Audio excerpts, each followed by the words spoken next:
Hello student, आज हम लोग देखेंगे क्लास 10th के एनसीईआरटी मैथमेटिक्स के एक्सरसाइज 5.2 के सॉल्यूशंस को। तो स्टार्ट करते हैं इसके पहले क्वेश्चन से। तो पहला क्वेश्चन पढ़ते हैं। पहला क्वेश्चन इसमें दिया गया है कि fill in the blanks in the following table given that a is the first term, d is the common difference and a n the nth term of the A P.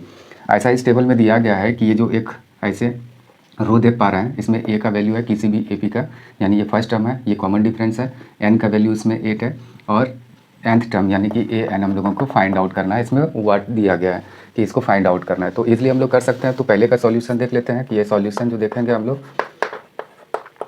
तो पहले का solution तो इसमें क्या है, we have हम लिखेंगे कि वी हैव हम लोगों के पास ये गिवन है, ए कितना है 7 है, डी कितना है 3 है, एन कितना है 8 है और हम लोगों को ए एन व्हाट है यानी उसी को फाइंड आउट करना है। तो सिंस हम कह सकते हैं कि ए एन का फॉर्मूला क्या होता है, ए plus N minus 1 into D, ऐसा कर सकते हैं। और इसी को ए एन का वैल्यू हम लोगों के पास 8 गिवन है, यानी एट्थ टर्म को हम लोगों को निकालना है, ये इसमें देख पा रहे हैं। यानी कि तब क्या किए हम, एन का वैल्यू यहाँ पुट कर दिए और ए का वैल्यू क्या है हम लोगों के पास 7 है, 7 रख दिए और एन का वैल्यू अभी तो 8 दिया गया है, मतलब वहाँ देखे ही हैं। और उसके बाद डी का वैल्यू क्या है 3 है, यानी कॉमन डिफरेंस ये 7 और प्लस ये हो जाएगा 7 इंटू 3 और इक्वल टू इस तरीके से हो जाएगा 7 और प्लस 21 यानी कि 28, यानी यहाँ जो नंबर होगा nth टर्म ये क्या हो गया 28। तो इस तरीके से फिर दूसरे को सॉल्व करेंगे, तीसरे को सॉल्व करेंगे, तो हम इसको इरेज करते हैं। ये पहले का हम लोग सॉल्यूशन देख लिए, अब दूसरे का देखेंगे 1 बाय 1 करके। तो यहाँ जगह थोड़ा सा बना लेते हैं, इसको इरेज करते हैं इधर। तो हम लोगों को क्या करना है पता चल गया है। तो ये सॉल्यूशन, दूसरे का सॉल्यूशन देख लेते हैं। ये रहा सॉल्यूशन दूसरे नंबर का। हम लोग पहले लिख लेते हैं क्या क्या दिया गया है। तो वी हैव क्या क्या है हम लोगों के पास, ए गिवन है, इसमें सेकेंड वाला देख सकते हैं, ये वाला रो ऐसे ये देख सकते हैं। इसमें क्या दिया गया है, ए का वैल्यू -18 है, उसके बाद फिर एन का वैल्यू 10 है और फिर ए एन का वैल्यू 0 है। और इसमें क्या फाइंड आउट करना है, डी इक्वल टू व्हाट, यानी डी नहीं दिया गया है, डी को फाइंड आउट करना है। ये देख रहे हैं, ये फर्स्ट टर्म दिया गया है, एन का वैल्यू यहाँ 10 है और ए एन इक्वल टू 0 दिया गया है। तो हम इसको सॉल्व करेंगे, कहेंगे कि सिंस ए एन हम लोगों का 0 है, ये गिवन है, ऐसा तो कर सकते हैं। अच्छा, इसी को अगर कहें तो इसी का फॉर्मूला क्या होता है, ए plus N minus 1 into D equal to 0। दूसरे स्टेप में लिख सकते हैं कि यही nth टर्म मेरा कोई 0 है, ए का वैल्यू तो -18 यहाँ वैल्यू पुट करते हैं और इसका एन का वैल्यू 10 माइनस 1 इंटू डी कुछ है नहीं तो ऐसे लिख देते हैं। इसके बाद क्या करेंगे, इस टर्म को ट्रांसपोज करते हैं उधर। तो इधर पहले -18 और अगर उसको ट्रांसपोज करेंगे या तो एक बार इसको कर लेते हैं -18 और प्लस ये हो जाएगा 9d इक्वल टू क्या हो गया 0 हम लोगों का इधर। फिर अगले स्टेप में क्या करेंगे, तो ये -18 को अगर उस तरफ ले जाएं तो RHS साइड तो क्या हो जाएगा, ये हो जाएगा 18, यहाँ माइनस में था उधर जाएगा तो प्लस में हो जाएगा 0 प्लस 18 इक्वल टू 18 लिख दिए। और इस तरीके से देयरफॉर डी हम लोगों का क्या हो जाएगा, डी ये 9 को अगर इधर करें तो डिवाइड में आ जाएगा और इस तरीके से 2 आ गया। तो यहाँ हम लोगों का 2 हो गया। तो ये भी हम लोग फिल कर दिए, ब्लैंक्स को ही फिल करना है। तो ये दूसरा भी हम लोग सॉल्व कर लिए, फर्स्ट का सेकेंड। अब देखते हैं फर्स्ट का थर्ड, यानी कि फर्स्ट का अब देख लेते हैं थर्ड क्वेश्चन में क्या क्या वी हैव, या गिवन भी लिख सकते हैं। वी हैव क्या क्या है, ए तो नहीं है, डी का वैल्यू -3 है, डी इक्वल टू -3 है। फिर क्या देख रहे हैं, एन का वैल्यू 18 है तो एन का वैल्यू 18 लिख लिए। फिर देख रहे हैं कि nth टर्म कोई भी अगला कोई भी नेक्स्ट टर्म यानी क्या है हम लोगों का -5, ये थर्ड रो में देख सकते हैं, ये वाला, ये इसमें यही वाला सॉल्व कर रहे हैं। जो जो गिवन था हम लिख लिए। और क्या इसमें मिसिंग है, ए, यानी कि ए को हम लोगों को फाइंड आउट करना है, ए का वैल्यू। तो यहाँ अगर देखें गौर से, फिर से स्टार्ट करेंगे हम nth टर्म से। कहेंगे कि सिंस कोई nth टर्म हम लोगों का दिया गया है, कोई भी आगे वाला टर्म ऐसा कुछ है, कितने नंबर का ये टर्म है पता नहीं है, तो यहाँ इसका फार्मूला रख लेते हैं n माइनस 1 इंटू डी जो भी है, -5 इसमें सबका वैल्यू जो जो गिवन है उसका वैल्यू पुट करते हैं। तो यहाँ ए तो नहीं है, n का वैल्यू 18 दिया गया है, 18 माइनस 1 कर लिए इंटू डी कहाँ है, डी का वैल्यू -3 है तो -3 रखते हैं, इंटू में है। फिर क्या करेंगे, ये ए रहने देंगे और ये हो जाएगा 17 इंटू -3 इक्वल टू -5। इस तरीके से देख पा रहे होंगे। अच्छा, अगले स्टेप में अगर देखें तो क्या कर सकते हैं कि ए प्लस माइनस और फिर ये हो जाएगा 17 इंटू 3 करेंगे 51 और इक्वल टू -5। इस तरीके से अगले स्टेप में अगर देखें तो क्या कर सकते हैं, ये इसको ट्रांसपोज कर देंगे, ये कांस्टेंट टर्म को इस तरफ ले चलते हैं। तो ए इक्वल टू क्या हो जाएगा -5 और प्लस 51, ये हो गया। तो देयरफॉर ए का वैल्यू क्या हो जाएगा इस तरीके से, यानी कि इसमें हो जाएगा 46, यानी इसमें प्लस ही रहेगा, तो ये हो गया हम लोगों का फर्स्ट टर्म। अगर इसी में अगर 5 को ऐड कर दें तो वो हो जाएगा ना, यानी 51 में हम लोगों को 5 को माइनस करना है, तो 46 आ गया। ठीक, तो ये ए का वैल्यू आ गया, तो अब ए का वैल्यू हम लोगों को यहाँ फिल कर देना है, ये हो गया 46। अब देखते हैं अगले क्वेश्चन में क्या है। चौथे रो में देखें तो क्या क्या है, ये वाला रो देख पा रहे हैं। तो इसमें जो गिवन है हम लोग लिखते हैं कि वी हैव, हम लोगों के पास क्या क्या है, तो ए इसमें दिया गया है, यानी फर्स्ट टर्म है -18.9। उसके बाद अगर देखें तो डी का भी वैल्यू है हम लोगों के पास 2.5 है, और फिर एन का वैल्यू यहाँ मिसिंग है। फिर nth टर्म, कोई भी nth टर्म यानी कोई भी नेक्स्ट टर्म ऐसा दिया गया है। अच्छा, उसके बाद हम लोगों को फाइंड आउट करना है एन, यानी एन नहीं दिया गया है, तो फिर हम लोग उसी तरीके से कहेंगे कि सिंस, यानी nth टर्म हम लोगों का दिया गया है कितना है 3.6, इसी में अगर फॉर्मूला रख दें इस तरीके से और करके, तो फिर ए का वैल्यू हम लोग यहाँ से ले लेंगे -18.9 है, और प्लस एन का वैल्यू नहीं दिया गया है, और डी का वैल्यू हम लोगों के पास 2.5 है। चेक कर लेते हैं इसका साइन, 2.5 ही है, इक्वल टू 3.6। और इस तरीके से फिर क्या हो जाएगा, अगर इसको उधर ले चलें तो n-1 इंटू 2.5 इक्वल टू ये हो जाएगा 3.6, और ये हो जाएगा हम लोगों का प्लस 18.9, ये हो गया। और फिर आगे देखें अगले टर्म में, तो अगले स्टेप में क्या हो जाएगा, इसी दोनों को ऐड कर देते हैं। पहले 2.5 इक्वल टू, ये दोनों को अगर ऐड करेंगे तो क्या होगा वो देख लेते हैं। कुछ ये हो गया 22.5, ये दोनों को ऐड करने के बाद फिर अगर अगले स्टेप में देखें तो n-1 इक्वल टू क्या हो जाएगा, ये 22.5 और अपॉन हो जाएगा, ये मल्टीप्लाई में है, उधर जाएगा तो डिवाइड में क्या है 2.5। इस तरीके से देखें तो n-1, ये दोनों को अगर कैंसिल करें तो 9 टाइम्स में हो जाएगा। कैसे हुआ यहाँ देख लेते हैं, कुछ इस तरीके का है, और नीचे देखें तो 2.5 इस तरीके का। अगर इस पॉइंट को हटाएं तो 10 ऊपर हो जाएगा, अगर इसको हटाएं तो 10 नीचे, कैंसिल हो गया ये दोनों। 25 से यानी 25 से 9 टाइम्स में ये हो जाएगा, तो बस डायरेक्ट हम लोग 9 लिख दिया है, और फिर यानी कि ये एक स्टेप में लिख सकते हैं। और देयरफॉर अगर n अगर कहें तो क्या हो जाएगा, ये 1 को ट्रांसपोज उधर करें तो +1 यानी इक्वल टू 10 हो जाएगा। इस तरीके से n का वैल्यू हम लोग 10 यहाँ फाइंड आउट कर चुके हैं, तो यहाँ 10 हो गया आप लोगों का। अब लास्ट वन देख लेते हैं क्या है।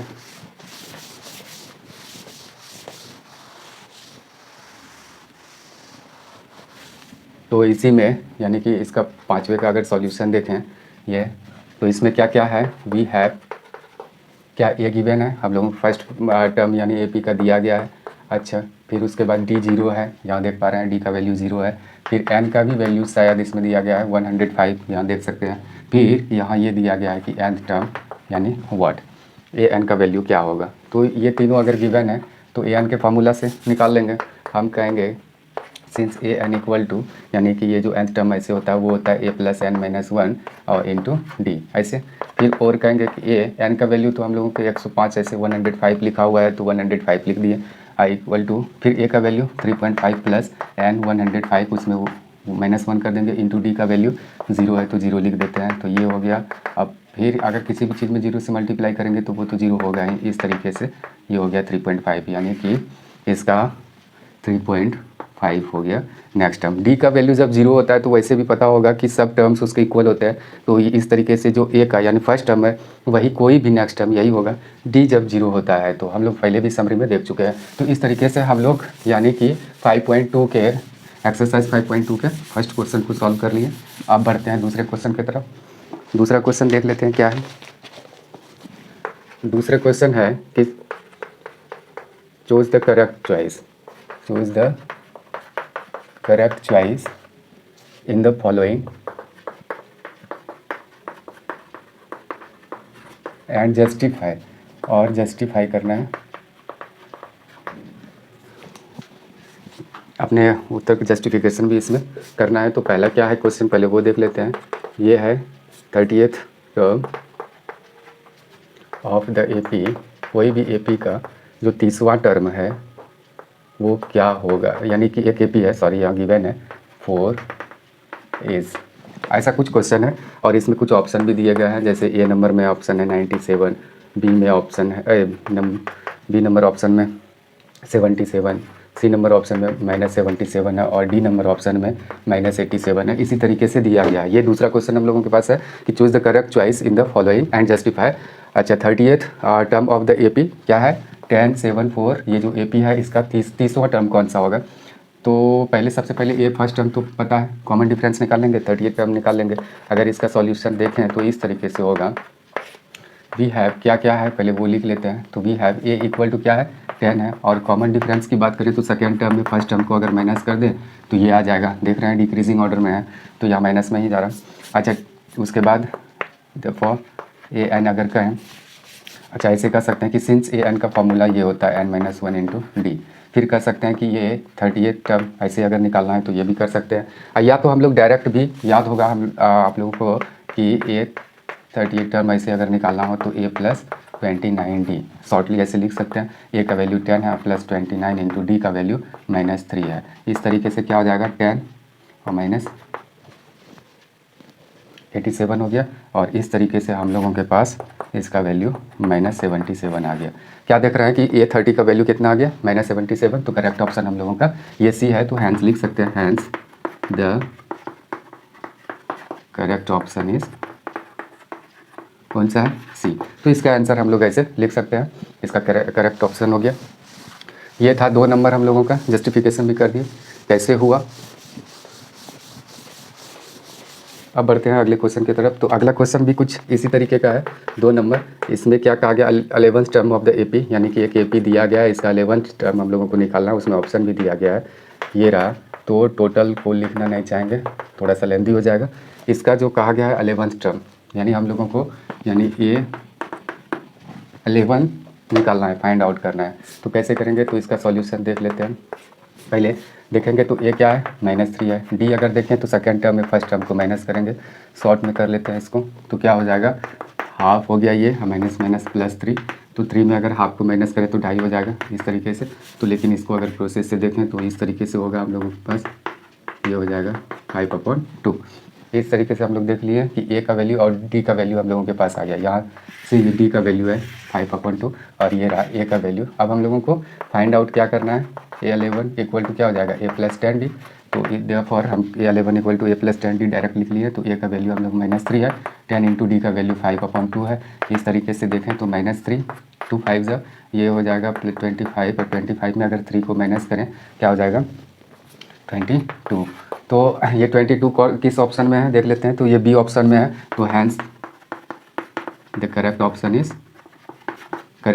Is B. अपनी टेक्स्ट बुक में देख सकते हैं तो इसमें बी में ये नंबर गिवन है, तो इसलिए वो करेक्ट ऑप्शन हो गया हम लोगों का। 11th टर्म इसमें फाइंड आउट करना था बस। इसके बाद देख लेते हैं तीसरा क्वेश्चन। तीसरे क्वेश्चन में क्या कहा गया है, यानी कि एक्सरसाइज 5.2 के 3rd नंबर क्वेश्चन में इन the following APs find the missing terms in the boxes. अच्छा, यहाँ एक एपी दिया गया है फर्स्ट में, यानी कि 3 के फर्स्ट में।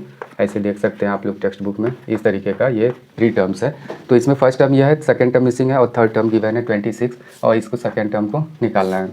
तो हम लोग क्या करेंगे, यहाँ कहेंगे इसका अगर सॉल्यूशन देखें तो कैसे करेंगे इसको सॉल्व।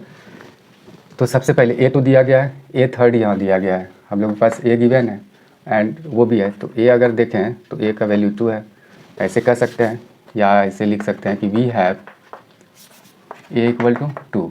अच्छा, या गिवन भी लिख सकते हैं and a third equal to क्या दिया गया है 26। मेरा फर्स्ट टर्म 2 दिया गया है तो थर्ड टर्म कितना दिया गया है 26। ए 3 को हम लोग ए + 2d भी लिख सकते हैं 26, कोई दिक्कत नहीं है। ए का वैल्यू हम लोगों के पास ये 2 तो है ही, इसका वैल्यू हम लोग यहाँ रख लेते हैं। ये 2 हो गया और 2 इंटू डी का वैल्यू, डी का वैल्यू सॉरी ये तो 2d हो गया, क्या कर दिए a + 2d। इसका d का वैल्यू कुछ है नहीं, सॉरी थोड़ा सा मिस्टेक कर दिया इसमें 26। अच्छा, उसके बाद क्या करेंगे हम लोग, यहाँ d का वैल्यू फाइंड आउट नहीं करना है। ये 2d इक्वल टू 26 और -2 कर दिए इसको इधर करके। तो इस तरीके से 2d इक्वल टू डी का वैल्यू ऑटोमेटिक निकल जाएगा। ये 24 देयरफॉर अगर d कहें तो 24/2 इक्वल टू 12 आ गया। अच्छा, 12 भी हम लोगों के पास अब क्या क्या है, एपी का ए भी है और डी भी है। तो क्या A2 नहीं फाइंड आउट कर सकते हैं? तो हाँ बिल्कुल कर सकते हैं। A2 equal to A + d होगा। A2 इक्वल टू ऐसे शॉर्ट में लिख सकते हैं। ए का वैल्यू हम लोगों के पास यहाँ 2 है ही और डी का वैल्यू 12 है। तो इस तरीके से 14 आ गया, यानी कि ये वाला टर्म जो होगा 14 हो जाएगा, यानी सेकेंड टर्म इस एपी का। तो बहुत ही आसान है, इस क्वेश्चन को ऐसे सॉल्व कर सकते हैं। फर्स्ट और थर्ड दिया गया था, कोई भी टर्म दिया रहे, 2 टर्म अगर रहेगा मालूम किसी भी एपी का, तो हम लोग उसके सभी टर्म्स को फाइंड आउट कर सकते हैं। ये रहा थर्ड का सेकेंड, यानी इसका फर्स्ट टर्म ही मिसिंग है, उसके बाद है 13, उसके बाद सॉरी फर्स्ट टर्म मिसिंग है, सेकेंड टर्म दिया गया है, थर्ड टर्म मिसिंग है, उसके बाद फोर्थ टर्म इसका गिवन है 3। अच्छा, यहाँ हम लोग क्या लिखेंगे, ये सेकेंड टर्म है, यहाँ थर्ड टर्म है, तो गिवन ऐसा लिखेंगे, क्या दिया गया है, A2 इक्वल टू 13 है। ठीक, A2 को हम A प्लस डी भी लिख सकते हैं कि ये 13 ही है, तो इसको एक इक्वेशन बना लेंगे। फिर लिखेंगे एंड एक चीज़ और दिया गया है, ये फोर्थ टर्म, यानी A4 इक्वल टू हम लोगों के पास 3 है, तो A4 को अगर देखें तो A plus 3D equal to 3 लिख सकते हैं, ये इक्वेशन सेकेंड हो गया। अब दोनों इक्वेशन को गौर से देखें तो क्या देख रहे हैं कि A ये वाला जो लाइक टर्म है, ये दोनों टर्म इक्वल है, तो अगर इसको सब्ट्रैक्ट कर दें, ये दोनों हम यहाँ लिखते हैं, now from equation first and second, कि ये जो फर्स्ट और सेकेंड से देखते हैं तो क्या होता है, ये दोनों इक्वेशन को पहले लिख लें, इक्वेशन ये रहा और एक दूसरा इक्वेशन ये रहा, दोनों इक्वेशन है।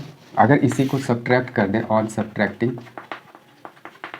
सब्ट्रैक्टिंग क्या हो जाएगा, सब का साइन, नीचे वाले इक्वेशन का साइन चेंज हो जाएगा, इस तरीके से ये एलिमिनेट हो गया और यहाँ -2 इक्वल टू 10 हो गया। तो देयरफॉर डी इक्वल टू, यहाँ अगर कहें तो क्या हो जाएगा, 10/-2 इक्वल टू -5। तो यहाँ डी का भी वैल्यू हम लोग, यानी कि यहाँ डी का वैल्यू फाइंड आउट किए।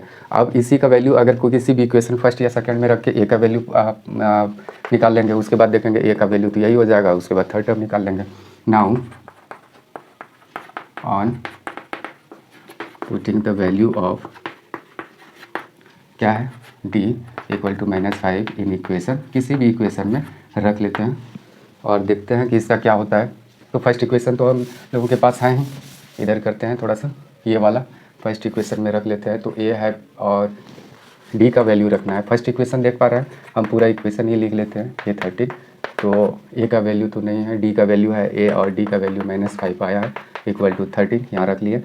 तो ये a प्लस -5 इक्वल टू 13, और इस तरीके से a का वैल्यू हम लोग 13 और +5 इक्वल टू 18, ये निकल गया a। तो a तो मेरा यही है, फर्स्ट टर्म ही है, वो 18 हो गया, ये 18 हो गया। अच्छा, और कौन सा टर्म मिसिंग है, तो फर्स्ट सेकेंड थर्ड मिसिंग है, तो देयरफॉर कह सकते हैं a third equal to a plus 2d, ऐसे कर सकते हैं। a का वैल्यू हम लोगों के पास 18 है और 2 इंटू डी का वैल्यू क्या है, -5 है, तो -5 रख लिए, तो 18 और ये हो गया 10, तो इस तरीके से हो जाएगा 8, यानी ये 8 हो गया। तो यहाँ क्या ऑब्जर्व हम लोग कर रहे हैं कि ये जो फर्स्ट टर्म है, सेकंड टर्म, थर्ड टर्म, ये डिक्रीजिंग ऑर्डर में है, तो डिक्रीजिंग ऑर्डर में ही जा रहा है, कोई दिक्कत नहीं, 18 से 8 कम ही है। तो ये हो गया हम लोगों का थर्ड का सेकंड भी। अब देख लेते हैं थर्ड का थर्ड नंबर, यानी कि तीसरे का तीसरा क्या है वो भी देख लेते हैं।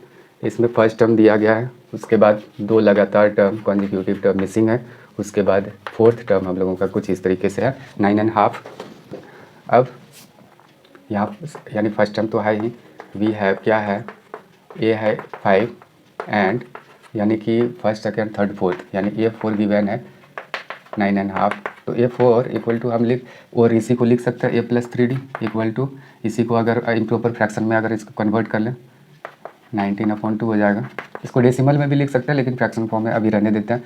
अच्छा, यहाँ ए का वैल्यू अगर यही ये वाला 5 अगर ये वाला पुट कर दें यहाँ, तो क्या हो जाएगा, ए का वैल्यू 5 और ये 3 2D इक्वल टू, ये रहने देते हैं। उसके बाद क्या करेंगे, 3D इक्वल टू ये 19/2 में ये 5 को माइनस कर देते हैं, तो इधर क्या हो गया 2, 19 में 10 तो 9/2 हो जाएगा। इस तरीके से ये आ गया, एक बार चेक कर लेते हैं, ठीक है। उसके बाद देयरफॉर अगर डी, सॉरी यहाँ इधर नहीं है, देयरफॉर अगर डी कहें तो क्या हो जाएगा, 9/2 तो है ही, और ये इसमें 3 जो यहाँ मल्टीप्लाई था यहाँ डिवाइड में आ जाएगा, इस तरीके से 3/2 हो जाएगा। अच्छा, अब हम लोगों के पास ए भी है और डी का भी वैल्यू आ गया है, तो अब हम लोग सेकेंड और थर्ड टर्म निकाल सकते हैं। तो देयरफॉर A2 अगर देखें तो A प्लस डी हो जाएगा, और ए का वैल्यू हम लोगों के पास यहाँ है ही, क्या था 5 है, 5 और डी का वैल्यू 3/2 है। इस तरीके से अगर देखें तो ये कैलकुलेशन करके 13/2 हो जाएगा। यहाँ फ्रैक्शनल फॉर्म में आगे वाले टर्म लिखे हैं, तो इसको अगर करें तो क्या हो जाएगा, इस तरीके का हो जाएगा 6.5, ये हो गया, ठीक। और आगे अगर देखें अगला टर्म, ये तो सेकेंड टर्म था, और थर्ड टर्म इक्वल टू क्या हो जाएगा, A प्लस 2D, तो ये A क्या है, ए का वैल्यू 5 है, 2 इंटू डी का वैल्यू क्या है 3/2 ऐसे, तो ये 5 अब प्लस ये 2 कैंसिल तो 3 इक्वल टू 8, तो यहाँ एक 8, यानी कि कुछ नंबर जो देख रहे हैं वो नॉन फ्रैक्शनल नंबर है यानी इंटीजर है, और कुछ नंबर क्या देख रहे हैं इसमें यानी इसके टर्म्स कुछ फ्रैक्शनल फॉर्म में। ठीक, अब बढ़ते हैं अगले क्वेश्चन की तरफ, यानी ये थर्ड का थर्ड हम लोग देख चुके हैं।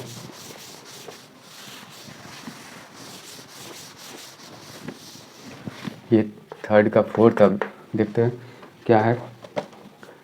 इसका फर्स्ट टर्म दिया गया है, उसके बाद इसके लगातार जो है कॉन्जिक्यूटिव टर्म्स 4 टर्म्स इसमें मिसिंग है, उसके बाद एक लास्ट टर्म हम लोगों के पास 6 है, यानी कि ये हो गया first term, second, third, fourth, fifth, sixth term ये दिया गया है।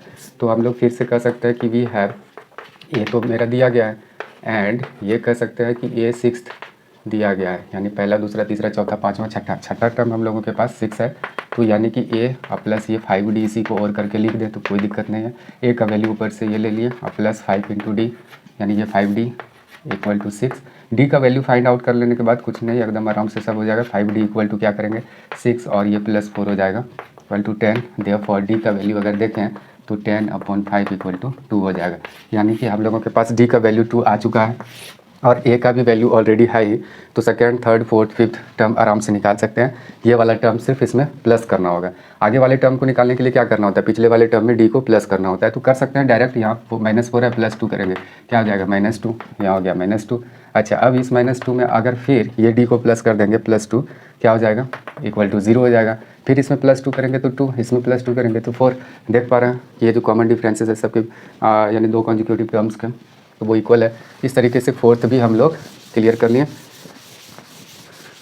अब देखते हैं फिफ्थ नंबर क्वेश्चन, इसी का थर्ड का फिफ्थ, यानी इसमें फर्स्ट ही टर्म मिसिंग है, उसके बाद सेकेंड दिया गया है, फिर उसके बाद लगातार 3 टर्म्स मिसिंग है, ये रहा, उसके बाद एक लास्ट टर्म्स इसका दिया गया है, यानी कि ये सेकेंड वाला हुआ, थर्ड, फोर्थ, फिफ्थ, सिक्स्थ यानी कि टर्म्स हम लोगों का दिया गया है। और सेकेंड टर्म हम कहेंगे या जो भी लिखें गिवन, यानी A2 दिया गया है 38, और इस तरीके से A plus D equal to 38 हो जाएगा इक्वेशन फर्स्ट।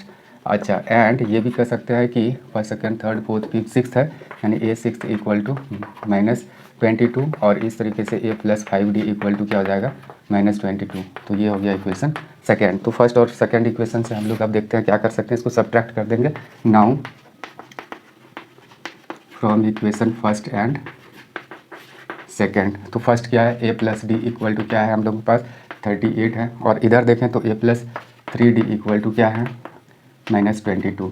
ऑन सब्ट्रैक्टिंग लिखते हैं, सब्ट्रैक्टिंग यानी कि इसको घटा दें तो क्या हो जाएगा, माइनस अगर कर दें तो सबका नीचे वाले इक्वेशन का सभी का साइन चेंज हो जाएगा, सभी टर्म्स का। इसके बाद ये एलिमिनेट हो जाएगा, इसके बाद 2d -2d इक्वल टू क्या हो जाएगा 60, और d का वैल्यू इस तरीके से -30 आ गया। फिर से एक बार क्रॉस चेक कर लेते हैं, ये सेकेंड टर्म था और ये हम लोगों का, सॉरी यहाँ फिफ्थ टर्म है, मिस्टेकली हम ऐसा लिख दिए हैं। अच्छा, फिफ्थ टर्म था, ये रहा फिफ्थ टर्म। तो इस तरीके से हम लोगों का यहाँ क्या हो जाएगा, यानी कि -40 हो जाएगा, -40, और इधर 60 हो गया, तो यहाँ आ जाएगा हम लोग -4। तो इस तरीके से हम लोगों का डी का वैल्यू -15 आ गया। अब डी का वैल्यू है, अब इसी का डी का वैल्यू हम इक्वेशन फर्स्ट या सेकेंड में रख के यानी कि ए निकाल सकते हो, यानी first term.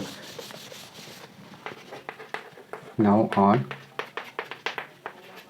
Putting the value of क्या है डी इन इक्वेशन, यानी फर्स्ट में इसका मान रख लेते हैं, यानी value A plus D equal to 38 है। डायरेक्ट रख देना चाहिए, लेकिन हम दूसरे स्टेप में रखते हैं, थोड़ा सा इजी हो जाए देखने में। अच्छा, ये -15 है, तो यहाँ -15 इसको रखें, ये रहा 38, तो A -15 इक्वल टू 38। देयरफॉर अगर A का है तो 38 में ये माइनस प्लस हो जाएगा, और इस तरीके से हम क्या देख रहे हैं, यानी 53 आ रहा है। ये वाला टर्म क्या आ गया 53, यानी फर्स्ट टर्म हम लोगों का 53 आ रहा है। तो इसमें क्या करते जाएंगे, -15 को प्लस अगर करते जाएंगे तो अगले वाले टर्म को फाइंड आउट कर लेंगे। पिछले वाले को निकालना है तो हम लोग डी अगर इसमें पता चल जाए तो कहीं से भी निकाल सकते हैं। पिछले टर्म को लेना है तो माइनस करना है, आगे वाले टर्म को लेना है तो डी को प्लस करना है। तो यहाँ 38 में अगर प्लस कर दें वो वाला -15, तो क्या हो जाएगा 38 -15, तो इस तरीके से यानी ये हो जाएगा 23। इसमें देख सकते हैं 15 को ऐड करेंगे तो इतना ये वाला हो जाएगा। अच्छा, ये 38 में हम प्लस किए हैं -15 को, एक बार ऐसे चेक कर सकते हैं। ये हो गया -15 और ये हो गया 23। अब 23 में ऐड करना होगा हम लोगों को -15, तो इस तरीके से हो जाएगा ये।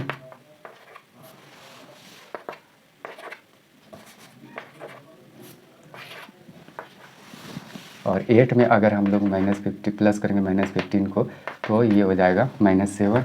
और -7 में अगर प्लस करेंगे -15 को तो देखते हैं क्या वो हो रहा है हम लोगों का, तो -22 देख पा रहे हैं हो रहा है। तो इस तरीके से हम लोग इसके 5वें क्वेश्चन को भी सॉल्व कर लिए।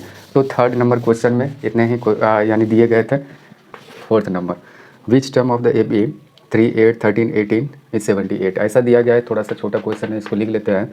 यानी each term of the AP, एक AP है गिवन है हम लोगों का 3, 8, 13 और 18, इसका कौन सा यानी टर्म 78 है, यानी कि बताना है हम लोगों को। ये AP हम लोगों का दिया गया है, कौन सा टर्म उसका 78 है। तो हम मान लेते हैं कि उसका कोई भी nth टर्म यानी 78 है, मान लेते हैं, उसके बाद देखेंगे। अच्छा, यहाँ हम लिख सकते हैं सॉल्यूशन में, इसका अगर सॉल्यूशन देखें तो वी हैव ऐसे लिख लेते हैं कि वी हैव हम लोगों के पास क्या क्या है। ये कितना है, ये है 3।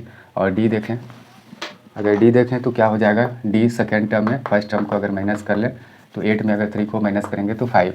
अच्छा, अब मान लें कि इसमें कि ये कोई भी इसी AP का अगला कोई भी टर्म 78 है। लेट द कोई भी nth term of the AP भी 78। मान लेते हैं कोई भी nth टर्म AP का क्या हो जाएगा, वो 78 है, मान लेते हैं।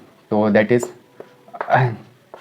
an इक्वल टू 78 ऐसे मान लेंगे। तो इसी में अगर देखें तो a + n - 1 इंटू अगर d करें तो ये 78 हो जाएगा। और इस तरीके से a का वैल्यू हम लोग इसमें पुट कर देते हैं। n का तो यहाँ नहीं रखेंगे, n का तो फाइंड आउट हम लोगों को करना है। इक्वल टू d का क्या है वैल्यू, हम 5 है, इक्वल टू 78 हो जाएगा। अगर यही देखें तो n - 1 इंटू 5 करेंगे, ये 78 और ये -3 इक्वल टू क्या हो जाएगा, सॉरी सेकेंड स्टेप में क्या करेंगे, ये n - 1 और इंटू 5 है और इक्वल टू इसी को 78 माइनस अगर 3 करेंगे तो 75 हम लोगों के पास हो गया। और इस तरीके से n - 1 ये 5 को उधर अगर करें ये डिवाइड में जाएगा, ये 15 हो गया। देयरफॉर n का वैल्यू यानी 15 + 1 यानी 16। तो हम कह सकते हैं n का यहाँ वैल्यू आ गया है 16, तो मतलब ये nth टर्म यानी 16th टर्म है 78। तो हम बाद में ऐसे स्टेटमेंट को ऐड कर सकते हैं इसमें, क्या देख लेते हैं। हैंस द 60, या कह सकते हैं कि hence 78 is the 16th term of the AP, यानी ये AP का 16वां टर्म है, ऐसा हम लोग कह सकते हैं। लास्ट में ये स्टेटमेंट छोड़ दें तो अच्छा हो जाएगा। ये हो गया 4th नंबर क्वेश्चन। अब बढ़ते हैं 5th नंबर क्वेश्चन की तरफ। 5वां क्वेश्चन है कि find the number of terms in each of the following APs, यानी कि इसमें APs इसमें 2 क्वेश्चन दिए गए हैं। उसका पहला क्वेश्चन ये लिख लेते हैं कि 17, 13, 19 और ऐसे ही करके ये लास्ट टर्म इसका दिया गया है। एक AP दिया गया है, AP का फर्स्ट टर्म 7 है, सेकेंड टर्म 13 और थर्ड टर्म 19 और लास्ट टर्म इसका 205 यानी 205 है।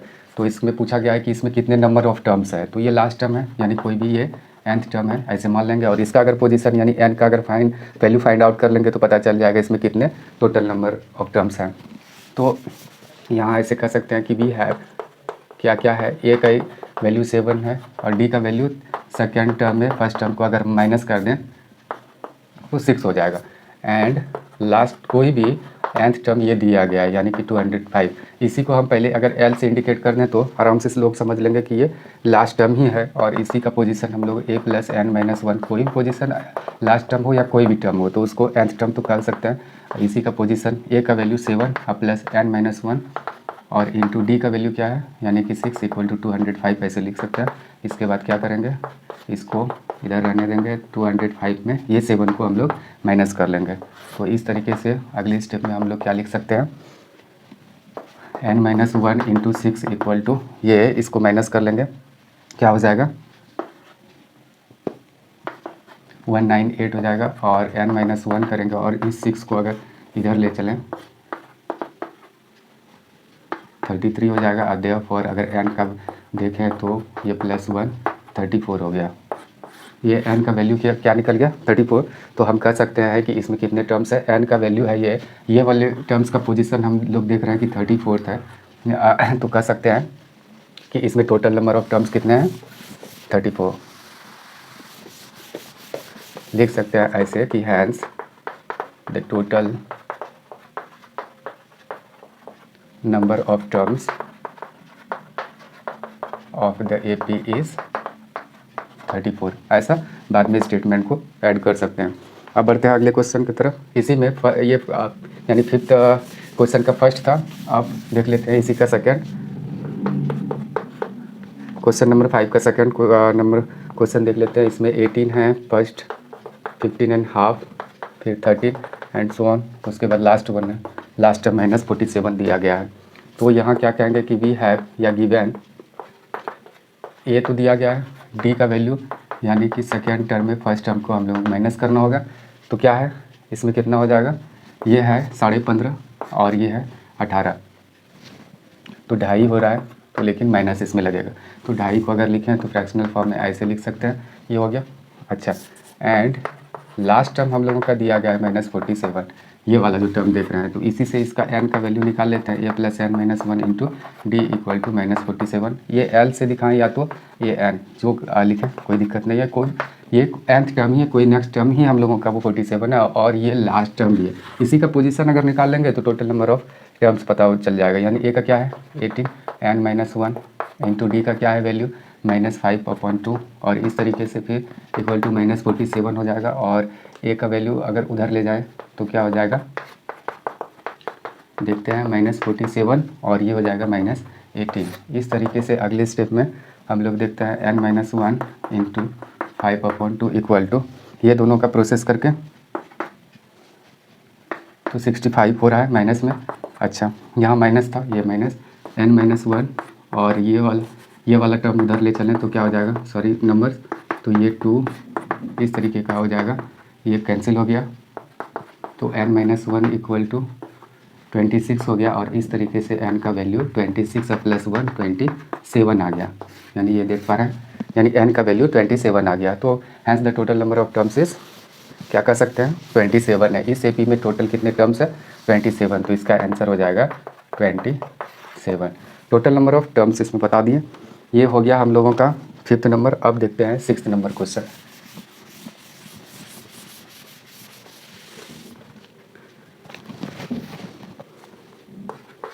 6th नंबर क्वेश्चन है check whether -150 is a term of AP। अच्छा, ये हम लोगों को चेक करना है, पूरा क्वेश्चन ही लिख लेते हैं इस जगह, check whether 150 -150 is a term of the AP। कोई एक AP है, क्या उसका वो टर्म है, फाइंड आउट करना है। ये एक AP गिवन है हम लोगों का और ये चेक करना है क्या ये इसका एक टर्म है।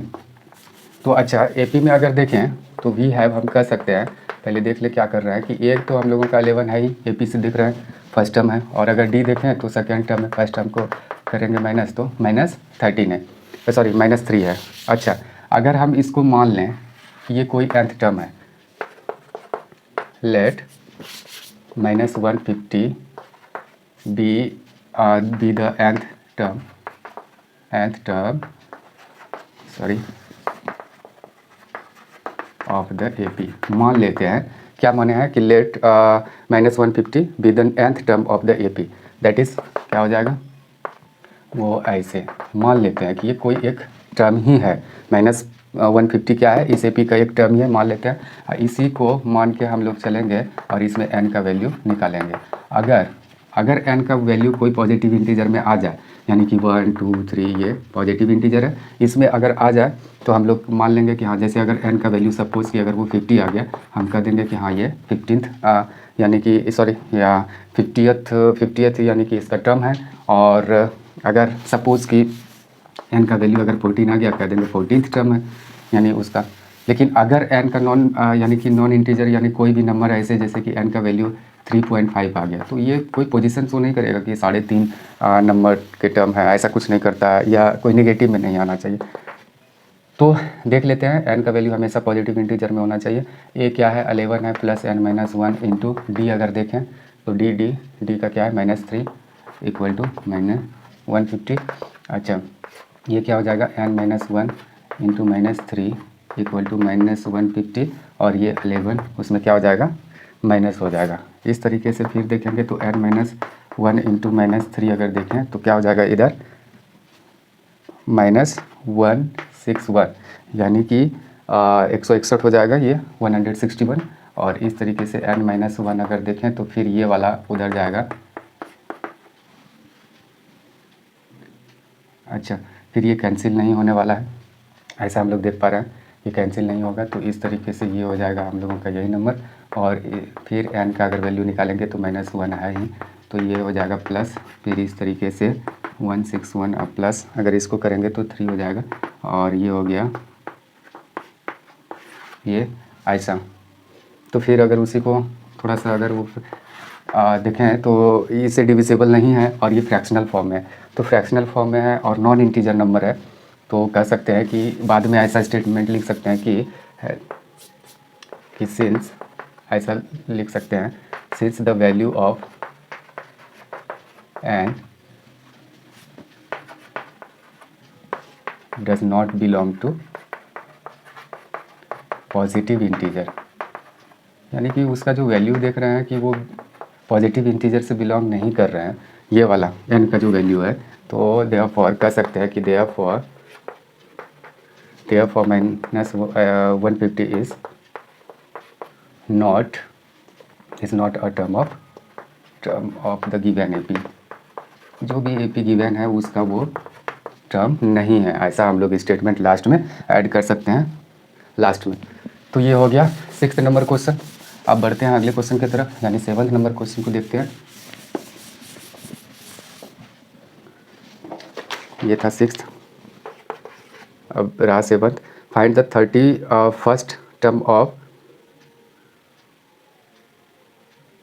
N AP whose 11th term is 38 and the 16th term is 73। इसमें ये दिया गया है कि 30 यानी फर्स्ट यानी इसका टर्म फाइंड आउट करना है, और उसके बाद उसका 11th टर्म और जब दिया गया हो और 16th टर्म दिया गया हो, यानी कि गिवन है, इसका डायरेक्ट हम लोग सॉल्यूशन ही निकाल रहे हैं। क्या है देख लेते हैं। इसका दिया गया है कि ये 11th टर्म इज़ 38 और 16th टर्म यानी कि ये 16 दिया गया है 73 है, और इसका 31st टर्म यानी कि ये 31 को फाइंड आउट करना है। ये हो गया क्वेश्चन, यही है हम लोगों का। पहले ये दिया गया और ये फाइंड आउट करना है। अच्छा, जो गिवन है या ऐसे कह सकते हैं कि वी हैव डायरेक्ट, ये क्वेश्चन ऐसे सब मान लें कि ये क्वेश्चन ही हम लोगों का लिख लिए, तो वी हैव हम कह सकते हैं ये 11 इक्वल टू 38 है, तो ये हो जाएगा a plus 10d equal to 38। ये हो गया इक्वेशन फर्स्ट। अच्छा, और फिर एंड ये भी कह सकते हैं कि a 16 इक्वल टू क्या दिया गया है 73, तो a 16 है तो a plus 15d equal to 73 हो गया। और इस तरीके से ये भी देख रहे हैं कि इक्वेशन सेकंड हो गया। इक्वेशन फर्स्ट और सेकंड को क्या करेंगे, सब्ट्रैक्ट कर देंगे इक्वेशन फर्स्ट में सेकंड को। नाउ ऑन, या तो ऐसे लिख सकते हैं now from equation first and second, now equation first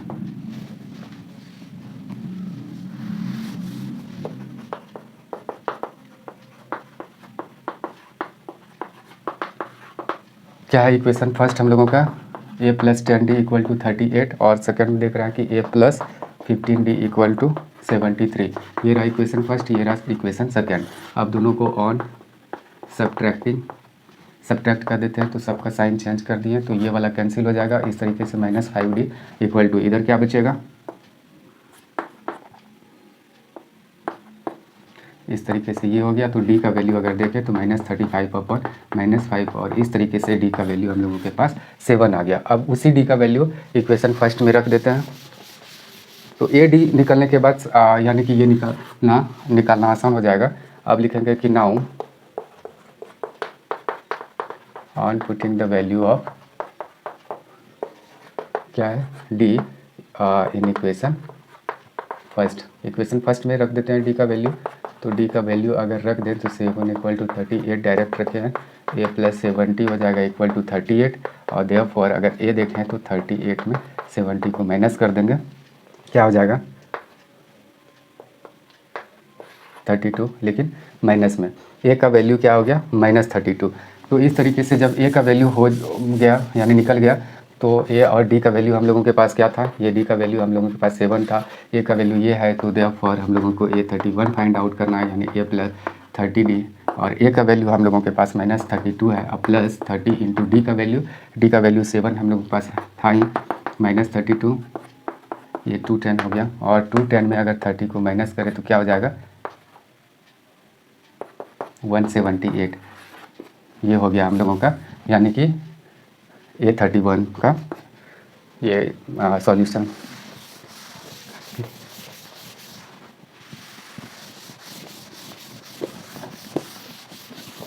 अब बढ़ते हैं अगले क्वेश्चन की तरफ, जस्ट अ सेकेंड।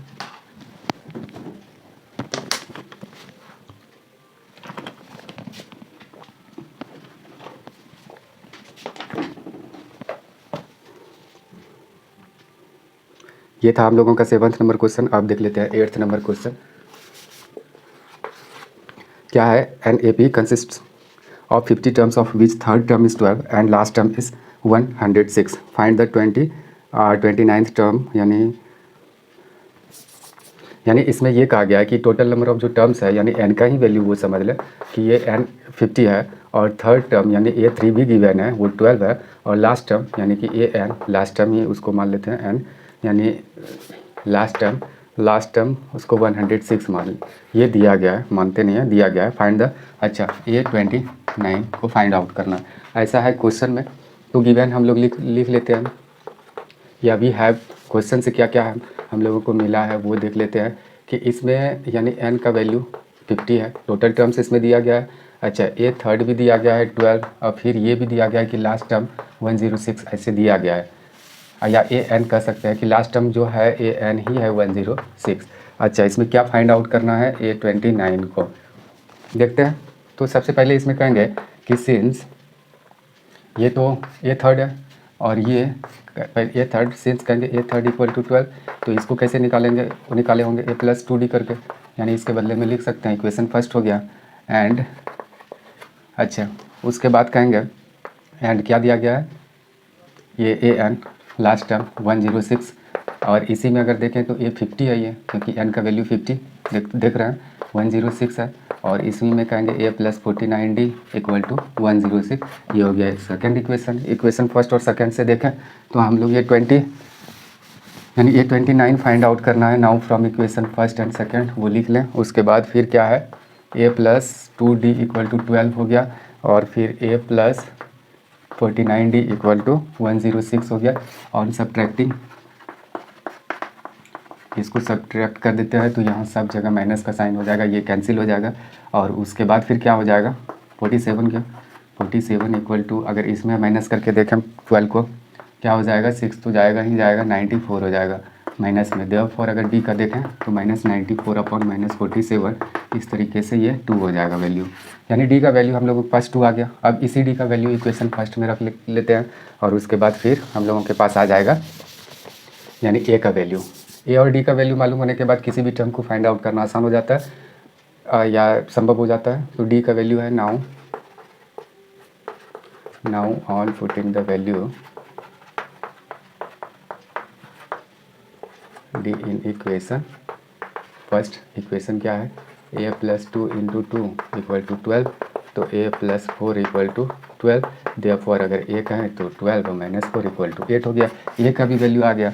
तो इस तरीके से A29 निकालना तो आसान है, A प्लस 28D, तो ए का वैल्यू हम लोगों के पास 8 है, और प्लस 28 इंटू डी का वैल्यू क्या देख रहे हैं हम लोग, यानी कि 2 है, तो यहाँ 2 से इसको मल्टीप्लाई कर दिए तो 8 प्लस ये 56, तो इस तरीके से क्या हो जाएगा 64, 29th टर्म क्या हो जाएगा यानी 64 हो जाएगा। ये A29 इक्वल टू 64 आ गया हम लोगों का आंसर। इस तरीके से शायद ये 8वां क्वेश्चन था, हाँ 8वां ही है। और अब बढ़ते हैं 9वें क्वेश्चन पर के तरफ। तो 9वां क्वेश्चन क्या है, 9th नंबर क्वेश्चन है कि if the third and 9th term of the AP is are 4 and -8 respectively, which term of this AP is 0, यानी कि इसका थर्ड टर्म और 9th टर्म यानी दिया गया है AP का, और उसमें हम लोगों को यानी कि वी हैव यानी थर्ड टर्म इसका दिया गया है वो है 4 और 9th टर्म इसका दिया गया है वो है -8। अच्छा, उसके बाद और इसका कौन सा टर्म यानी कि 0 होगा, यानी एन यानी ए एन यानी हम कह देते हैं कि ये 0 ही है, कोई भी टर्म 0 हो जाए आगे वाला तो इसमें एन का वैल्यू फाइंड आउट करना है।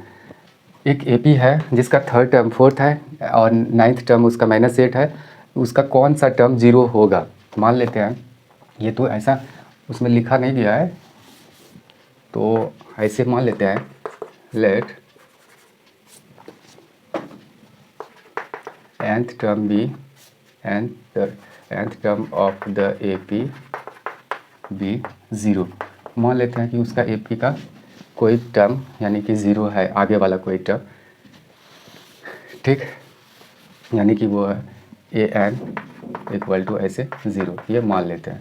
अब इसी से इसका अगर n वैल्यू निकाल लेंगे, लेकिन यहाँ तो क्या करना होगा a + n - 1 into D equal to 0। लेकिन यहाँ क्या देख रहा है कि ये तब तक नहीं होगा जब तक इसमें a और यानी कि d का वैल्यू नहीं होगा। तो हम इसी से ये दोनों से इक्वेशन हम कह सकते हैं ऐसे कि a थर्ड हम लोगों के पास 4 है तो इससे a + 2d इक्वल टू निकाल सकते हैं, ये यानी इक्वेशन फर्स्ट हो जाएगा। और एक दिया गया था a9, तो इसी को हम डायरेक्ट लिख देते हैं, इधर a थर्ड है यानी a + 2d इक्वल टू 4 लिख लेते हैं, और a9 है a + 8d इक्वल टू -8 लिख लेते हैं। उसके बाद दोनों को सब्ट्रैक्ट अगर कर दें ये कैंसिल हो जाएगा, -6d इक्वल टू क्या हो जाएगा 4 हो जाएगा।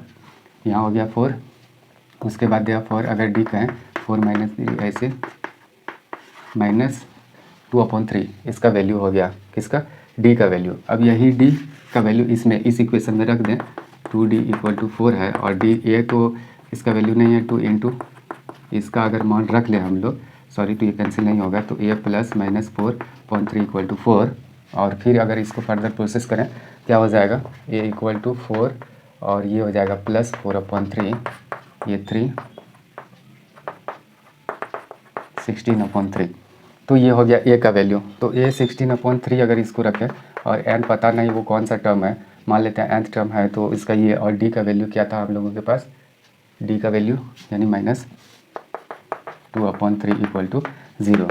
इस तरीके से उसको अगर इधर ले चलें क्या हो जाएगा -16/3 और ये वाले टर्म को उधर हम डायरेक्ट कर रहे हैं, 3 कैंसिल हो गया, तो ये 8 बार में हो गया। तो देयरफॉर अगर n देखें तो 8 + 1 इक्वल टू 9, यानी कि हम कह सकते हैं मान लिया कि इस AP का जो भी गिवन AP है उसका nth टर्म क्या है 0 है, और ये करके हम यहाँ आ गए। तो इसमें AD का वैल्यू ये दोनों इक्वेशन, ये इससे एक इक्वेशन इससे एक इक्वेशन फॉर्म करके इधर निकाल सकते हैं, AD का और AD का वैल्यू इसमें रख दिया है। तो इस तरीके से 9th नंबर क्वेश्चन भी हम लोग सॉल्व कर लिए, कह देंगे कि hence the 9th term of the AP is 0, बाद में ऐसे लिख सकते हैं। ये हो गया 9th नंबर क्वेश्चन। अब चलते हैं 10th नंबर क्वेश्चन की तरफ। क्या है 10th, the 17th term of the AP exceeds its 10th term by 7, find the common difference. अच्छा, कि ऐसा दिया गया है या गिवन डायरेक्ट लिख लेते हैं। गिवन क्या है कि AP का जो 17th टर्म है वो AP के 10वें टर्म से 7 ज़्यादा है, यानी कि इसका जो 10वां टर्म है उससे 7 अधिक है। ऐसा कहा गया है कि द 17th टर्म, ये जो 17th टर्म है of the AP exceeds its 10th term by 7,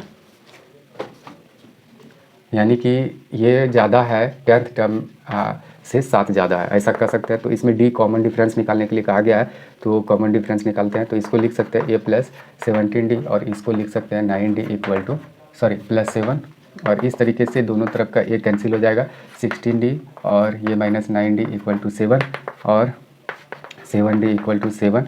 therefore अगर d का वैल्यू देखें तो 7/7 इक्वल टू 1, तो ये d का वैल्यू हम लोग फाइंड आउट कर लिए। क्या कहा गया था कि इस क्वेश्चन में कि कोई भी AP है उसका जो 17th टर्म है वो उसके 10th टर्म से 7 अधिक है, यानी कि 10th टर्म में 7 को प्लस कर दिए तब दोनों को इक्वल कर दिए, तो यही तो कहा गया था। इसी से हम लोग कॉमन डिफरेंस यानी d को फाइंड आउट कर लिए इस क्वेश्चन में। अब बढ़ते हैं अगले क्वेश्चन की तरफ। ये था 10th हम लोगों का। अब बढ़ते हैं 11th नंबर क्वेश्चन की तरफ। 11th क्वेश्चन है विच टर्म ऑफ AP एक गिवन है will be 130 more than it's 54th term. इसमें एक AP गिवन है, हम सिर्फ AP को लिख रहे हैं, 3 है 15 है और ये रहा 27 और 39, ऐसा है AP। और कह रहा है कि इसका कौन सा टर्म ये इसके 54वें टर्म से 132 अधिक होगा। यानी कि इसका जो यानी कि 54वां टर्म है, 54th टर्म है, उससे 132 यानी 132 ज़्यादा होगा कौन सा टर्म। तो मान लेते हैं लेट द रिक्वायर्ड टर्म भी, मान लिए ये n मान लेते हैं। अच्छा हियर, या कह सकते हैं कि we have a equal to 3, d equal to, इसमें से अगर उसको माइनस करें तो 12 हो गया। यहाँ तक तो पता है हम लोगों को।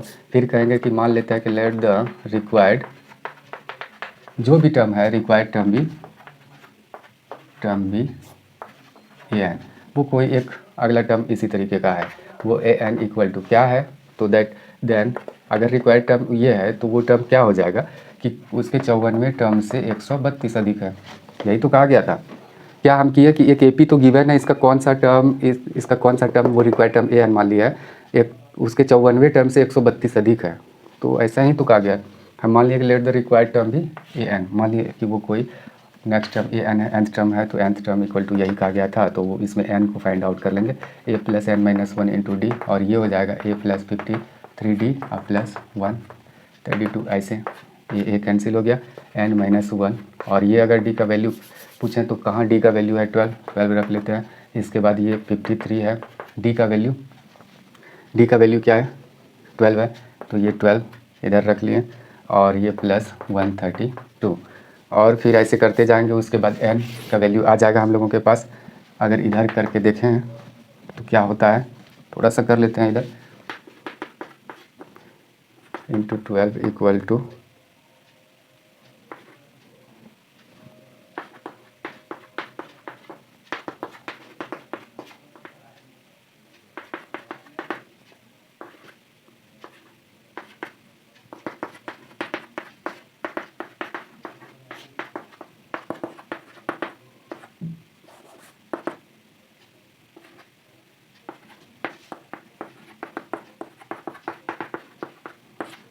इस तरीके से हम लोग प्रोसेस करके n के किस वैल्यू तक पहुँचा है 65, यानी कि इसका जो 65th टर्म होगा वो यानी कि इसी AP के 54वें टर्म से 54th टर्म से 132 यानी 132 ज़्यादा होगा। Hence the required term is, लिख देंगे 65th term, hence the required term is 65th term. ये कर सकते हैं, लास्ट में ऐड कर सकते हैं हम लोग। ये भी सॉल्व करनी है। ये था 11th नंबर क्वेश्चन। अब बढ़ते हैं 12th नंबर क्वेश्चन की तरफ। देखते हैं 12th नंबर क्वेश्चन क्या है।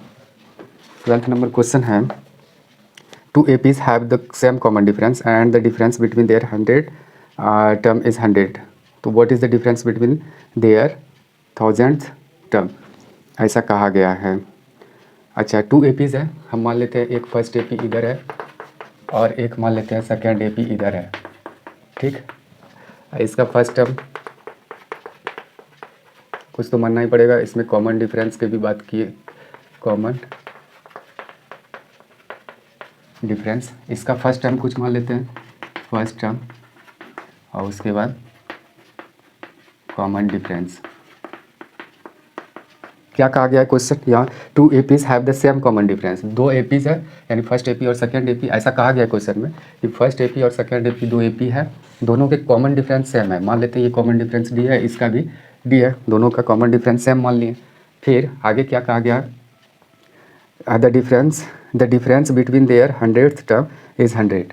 अच्छा, इसका फर्स्ट टर्म नहीं कहा गया है कि फर्स्ट टर्म क्या है, तो हम लोगों को मानना पड़ेगा इसका ये मान लेते हैं, इसका कुछ बी वगैरह मान लेते हैं, या कोई भी नंबर, अगर इसी का एक्स मान लें और इसका वाई मान लें, तो देखते हैं क्या होता है। ऐसा कहा गया the difference between there 100th term. अच्छा, दिया गया है given difference of there 100th term, ये दिया गया है कि दोनों का 100th टर्म का डिफरेंस क्या है 100। इसका 100th टर्म निकाल लेंगे, इसका भी 100th टर्म निकाल लेंगे, यानी 100वां टर्म इसका निकालेंगे, इसका भी 100वां टर्म निकालेंगे, वो दोनों का डिफरेंस क्या है 100 है। अच्छा, तो इसका अगर 100वां टर्म निकालें पहले वाले एपी का, क्या निकलेगा ए प्लस यानी फर्स्ट टर्म अब प्लस 99d, तो यानी कॉमन डिफरेंस, तो ए क्या है मेरा एक्स है और ये हो जाएगा 99 और डी तो यही है, ये हो गया। फिर उसमें माइनस करना पड़ेगा हम लोगों को दूसरे टर्म का, यानी कि 100वां टर्म, यानी कि इसका फर्स्ट टर्म तो वाई है और ये हो जाएगा प्लस 99 और कॉमन डिफरेंस उसका भी डी ही है। तो इस तरीके से ये हो गया 100, ये दिया गया है। तो ये x प्लस 99d और ये माइनस ये y और ये हो जाएगा 99d इक्वल टू 100। और फिर इस तरीके से ये प्लस माइनस वाला कैंसिल हो जाएगा और हम लोगों के पास बचेगा x minus Y equal to 100। ये इक्वेशन हम लोगों के पास आ गया। अच्छा, ये तो क्वेश्चन में कहा गया था कि इसके 100वें टर्म्स का डिफरेंस दिया गया है। आगे क्या कहा गया है? आगे कहा गया है कि तो then and what is the difference between their 100 यानी 1000 टर्म। अच्छा, इसके 1000वें टर्म्स के डिफरेंस को निकालना है। तो ये तो डिफरेंस दिया गया था, तो x minus Y equal to 100 आ गया। अब निकालेंगे देयरफॉर डिफरेंस ऑफ देयर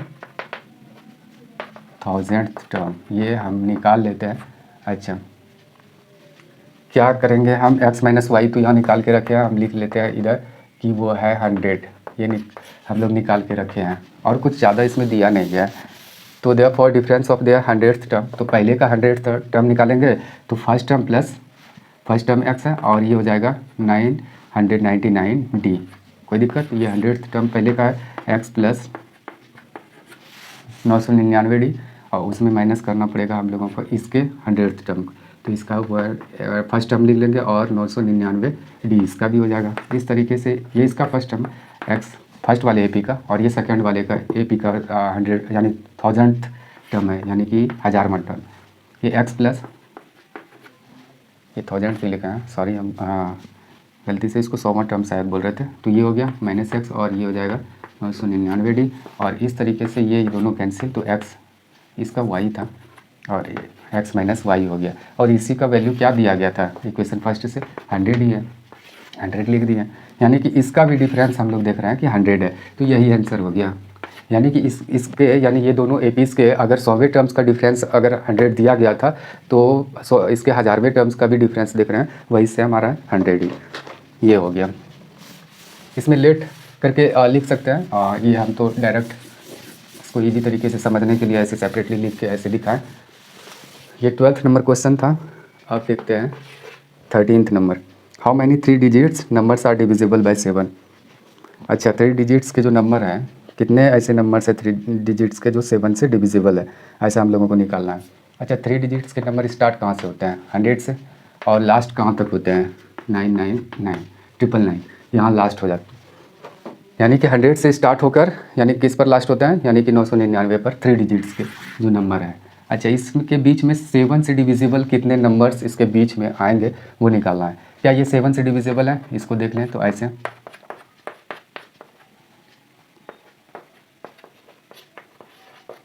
नहीं, ये 7 से डिविजिबल नहीं है। इसको डिविजिबल होने के लिए इसमें देख रहे हैं रिमाइंडर 2 आ रहा है, तो इसमें और 5 की ज़रूरत है, यानी कि इसमें 5 इसमें प्लस करना होगा। तो यानी इसमें 5 प्लस करेंगे, यानी कि सबसे पहले निकालते इसी तरीके से है कि इसमें अगर 5 प्लस करेंगे तो 105 हो जाएगा। यानी ये फर्स्ट डिविजिबल नंबर है 3 डिजिट 3 डिजिट्स का ये नंबर जो 7 से डिविजिबल हो, ये फर्स्ट ऐसा नंबर है।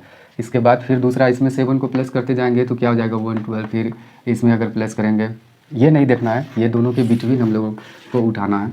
फिर देखेंगे दूसरा इतना हो गया, फिर इसमें 7 को प्लस करेंगे तो क्या हो जाएगा, ये इतना हो जाएगा। तो इस तरीके से चलते जाएंगे। क्या देख रहा है कि 7 से डिविजिबल वाले जो भी नंबर हम उठा रहे हैं तो कॉमन डिफरेंसेस तो सेम होगा, क्योंकि ये दोनों में 7 प्लस हुआ है, फिर ये दोनों में फिर यहाँ देखें इसमें 7 को प्लस करके अगले टर्म तक पहुँचे हैं। कॉमन डिफरेंसेस इस तरीके से सेम सब होगा।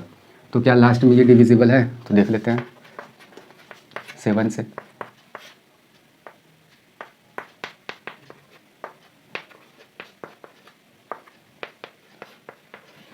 नहीं है डिविजिबल, यानी कि रिमाइंडर हम लोग देख रहे हैं कि यहाँ इस केस में 5 देख रहे हैं।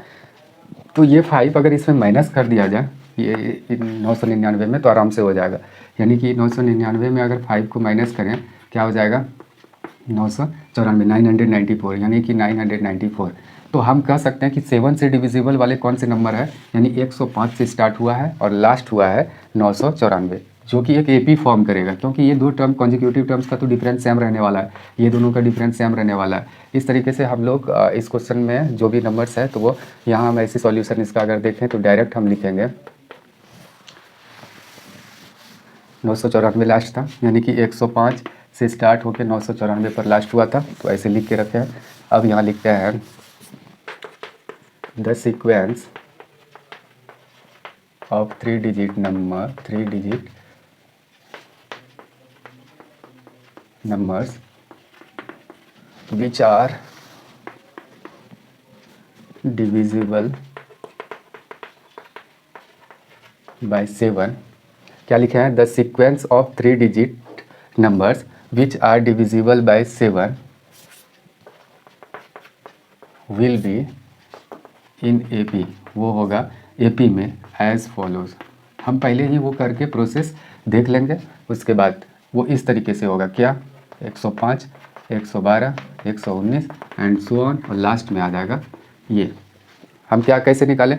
हम क्या लिखें इसको सॉल्व करने के लिए? The sequence of 3 digit numbers, 3 digits number के जो सीक्वेंस ये हम लोगों के पास आएगा, ये sequence which are divisible by 7, जो 7 से डिविजिबल होना चाहिए। हम लोग चेक कर चुके हैं ये एक AP में होगा और वो इस तरीके का होगा। हम लिख लिए यहाँ। तो इस केस में क्या देख रहे हैं? तो हियर यहाँ देखते हैं, हियर A मेरा है 105, B अगर देखें तो ये 7 ही है, ठीक। अच्छा, और L देखें लास्ट टर्म तो 994 है। लास्ट टर्म तो हम लोगों के पास यही है, लास्ट टर्म जो 7 से डिविजिबल है और 3 डिजिट्स का है। अगर इसमें अगर ज़्यादा कुछ ऐड कर देते हैं, जो नंबर था हम लोगों के पास 3 डिजिट 999, तो वो 4 डिजिट का बन जाता है। इसलिए हम लोगों को माइनस करके ही लेना पड़ा, आगे वाला नंबर नहीं ले सकते हैं क्योंकि वो 4 डिजिट का हो जाएगा। तो हम लोग यहाँ क्या देख रहे हैं? लास्ट टाइम हम लोगों का 994 यानी 994 आ गया। इसी का अगर पोजीशन पता कर ले, यानी कि इसको nth टर्म मान के, जैसे 994 से अगर n निकाल लें, सपोज़ कि वो 20 आ गया 20, तो हम कह सकते हैं कि ऐसे नंबर्स यानी कि 20 है 3 डिजिट्स के नंबर जो 7 से डिविजिबल है। तो यहाँ हम कहते हैं सिंस, कहेंगे कि सिंस L इक्वल टू हम लोगों के पास 994 है, और लिखेंगे A plus n-1 into D equal to 994, और फिर इधर इसको इरेज करते हैं। A का वैल्यू हम लोगों के पास 105 है, n का वैल्यू पता नहीं, D का वैल्यू 7 इक्वल टू 994 हो गया। अगर यही देखें तो n-1 इंटू 7 इक्वल टू 994 में 105 को माइनस कर देते हैं। n-1 इंटू 7 इक्वल टू क्या हो जाएगा? इधर हो गया, माइनस करना होगा,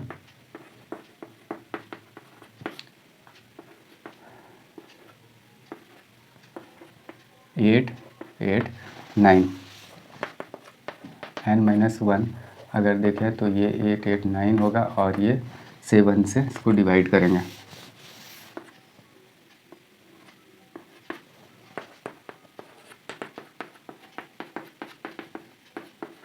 तो इस तरीके से हम लोग n का वैल्यू क्या निकाले हैं? 128, 128। तो कह देंगे कि 3 डिजिट्स के टोटल 128 नंबर है जो 7 से डिविजिबल है। तो लास्ट में ऐसे लिख सकते हैं,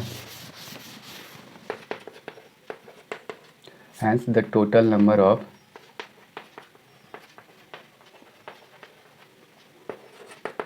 three digits number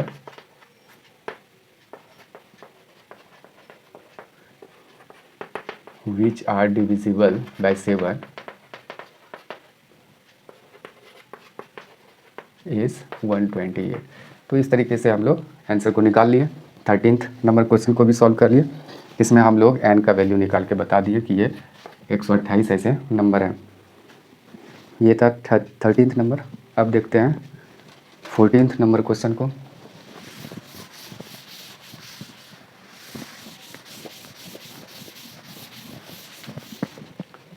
तो 14th नंबर क्वेश्चन है, तो 14 नंबर क्वेश्चन है, how many multiples of 4 lie between 10 and 250। तो ये रहा 14 नंबर का क्वेश्चन। क्या कहना है इस क्वेश्चन का कि how many multiples of 4 lie between 10 and 250। 10 और 250 यानी 10, 11, 12, 13, 14, 15, 16 और ऐसे चलते चलते 250 तक, यानी ऐसे कुछ है नंबर्स। तो इन नंबर्स में 4 के कितने मल्टीपल्स होंगे वो हम लोगों को बताना है। तो अच्छा, 4 का मल्टीपल्स अगर देखना है तो 4 का यानी टेबल तो 4 के टेबल में कौन कौन से आ जाएगा, ये आता है, ये वाला 12, ये तो नहीं आएगा, ये नहीं आएगा। फिर अगर देखें ये आ जाएगा, 4 4 जा 16 होता है, ये नहीं होता, ये नहीं, ये नहीं। तो हम क्या देख रहे हैं कि 4 से डिविजिबल ये है, 4 से डिविजिबल ये है। यानी कि मल्टीपल्स किसको कहते हैं, ऐसे नंबर्स जो उस नंबर से डिविजिबल हो। तो यहाँ 4 से जो डिविजिबल होगा वो उसका मल्टीपल्स होगा। तो ये नहीं है, ये नहीं है, ये कंप्लीट डिविजिबल है, ये नहीं, ये नहीं, ये नहीं, ये डिविजिबल है। तो इस तरीके से हम लोगों को 250 तक जितने भी 4 के मल्टीपल्स हैं वो बताना है कि कितने मल्टीपल्स है। तो अगर देखें तो पहला था हम लोगों का 12, फिर था 16, फिर इसमें 4 प्लस कर देंगे 20 हो जाएगा। ऐसे चलते चलते क्या 250 जो लास्ट में है क्या वो डिविजिबल है, इसी के अंदर का लेना है ना कि इससे बाहर का। तो क्या ये 4 से डिविजिबल है, देख लेते हैं। तो देख रहे हैं कि यहाँ 2 क्या है, एक रिमाइंडर बच रहा है, ये डिविजिबल नहीं है। अगर 2 इसमें माइनस कर दें 2 2 4 8 तो ये डिविजिबल हो जाएगा। ये 2 इसमें अगर माइनस कर दें, रिमाइंडर हो गया, तो आगे वाला तो नहीं ले सकते हैं कि इसमें 2 यानी 4 प्लस कर दें, सॉरी 2 प्लस कर दें। तो हम 2 इसमें माइनस करके 2 4 8 कर देंगे तो आराम से ये डिविजिबल होगा। देख सकते हैं ऐसे 4 से 6 24 और ये 2 टाइम्स हो जाएगा ऐसे। तो रिमाइंडर देख रहे हैं यहाँ 0 आ गया। तो इस तरीके से देख रहे हैं ये डिविजिबल है, कंप्लीट डिविजिबल है 2 4 8। तो ये जो देख रहा है जो सीक्वेंस ऑफ मल्टीपल्स हो गया ये, तो ये एक एपी फॉर्म कर रहा है, क्योंकि देख रहे हैं कि 2 कॉन्जिक्यूटिव जो टर्म्स है ये दोनों टर्म्स के बीच का डिफरेंस क्या दिख रहा है, यानी 4 दिख रहा है, सेम दिख रहा है हर जगह। तो इस तरीके से ये एक एपी फॉर्म कर रहा है और इसका लास्ट टर्म हम लोगों को पता है, ये लास्ट टर्म हो जाएगा यानी कि 248, ये फर्स्ट टर्म हो जाएगा ये 12, और कॉमन डिफरेंस जो हम लोग निकालते हैं डी तो वो हो जाएगा 4, क्योंकि 16 में यानी कि 12 को सेकेंड टर्म में फर्स्ट टर्म को घटा के हम लोग निकाल लेंगे। तो इस तरीके से 3 चीज़ें हम लोगों के पास यहाँ होगा। तो हम ये लास्ट टर्म से क्या करेंगे, लास्ट टर्म से n निकाल लेंगे, जो n का वैल्यू होगा उतने ही टर्म से यानी कि मल्टीपल्स होंगे 4 के 10 और 240 के 48 के यानी 250 के बीच में। तो हम इसको सॉल्व करते हैं। तो स्टार्ट करते हैं कैसे इसको सॉल्व करेंगे। तो सॉल्यूशन लिखेंगे, कहेंगे कि सीक्वेंस ऑफ या multiples of 4 lie between 10 and 250 will be in AP। ये AP में होगा एज फॉलोज, इस तरीके का हम ये लिख दिए कि मल्टीपल्स ऑफ 4 कॉमा प्लेस कर दें लाई बिटवीन 10 एंड 250, यानी कि जो लाई करे 10 और 250 के बीच में विल बी इन AP, वो AP में होगा एज फॉलोज। तो ये इस तरीके का देख लेते हैं। तो वो क्या हो जाएगा, एक होगा 12, एक हो जाएगा फिर 16, फिर हो जाएगा 20, फिर 24 एंड सो ऑन करते करते कहाँ लास्ट वाला टर्म हम लोगों का 248 जो इसका 4 का ये मल्टीपल्स होगा, लास्ट नंबर 250 के अंदर में ये हो जाएगा। 250 के आउटसाइड मतलब 250 से ग्रेटर नहीं लेना है, और अगर 250 ही होता तब उसको भी वैसे इंक्लूड नहीं करते, क्योंकि वहाँ मेंशन किया है कि 10 और 250 के बीच का लेना है, यानी कि उसमें 10 को भी इंक्लूड नहीं करना है और 250 को भी इंक्लूड नहीं करना है, ये हमें ध्यान में रखना है। तो ये हो जाएगा। तो यहाँ हम लिख सकते हैं कि हियर ये हो जाएगा हम लोगों का 12, और डी की बात करें तो वही 4 हो जाएगा, और एल की बात करें यानी लास्ट टर्म तो ये 248 हो जाएगा लास्ट टर्म, और इसी से हम लोग फाइंड आउट कर लेंगे एन का वैल्यू। तो हम यहाँ ये वाला पूरा इरेज करना चाहेंगे, उसके बाद फिर देखते हैं।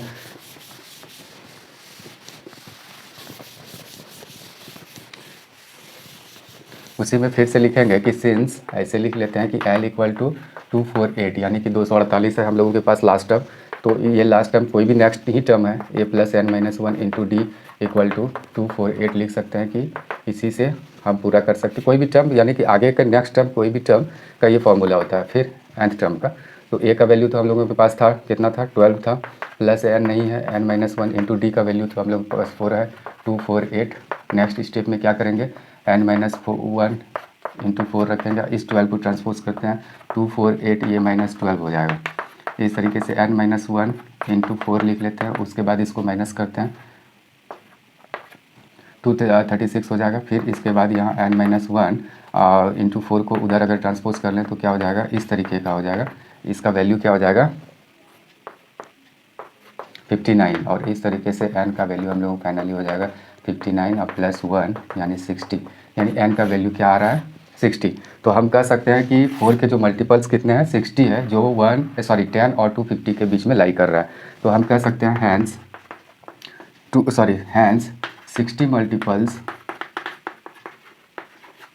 Of 4 lie between 10 and 250। ये हम लोग लास्ट में स्टेटमेंट ऐड कर सकते हैं। Hence 60 multiples of 4 lie between 10 and 250। अब देखते हैं अगले क्वेश्चन को। ये 14th क्वेश्चन था।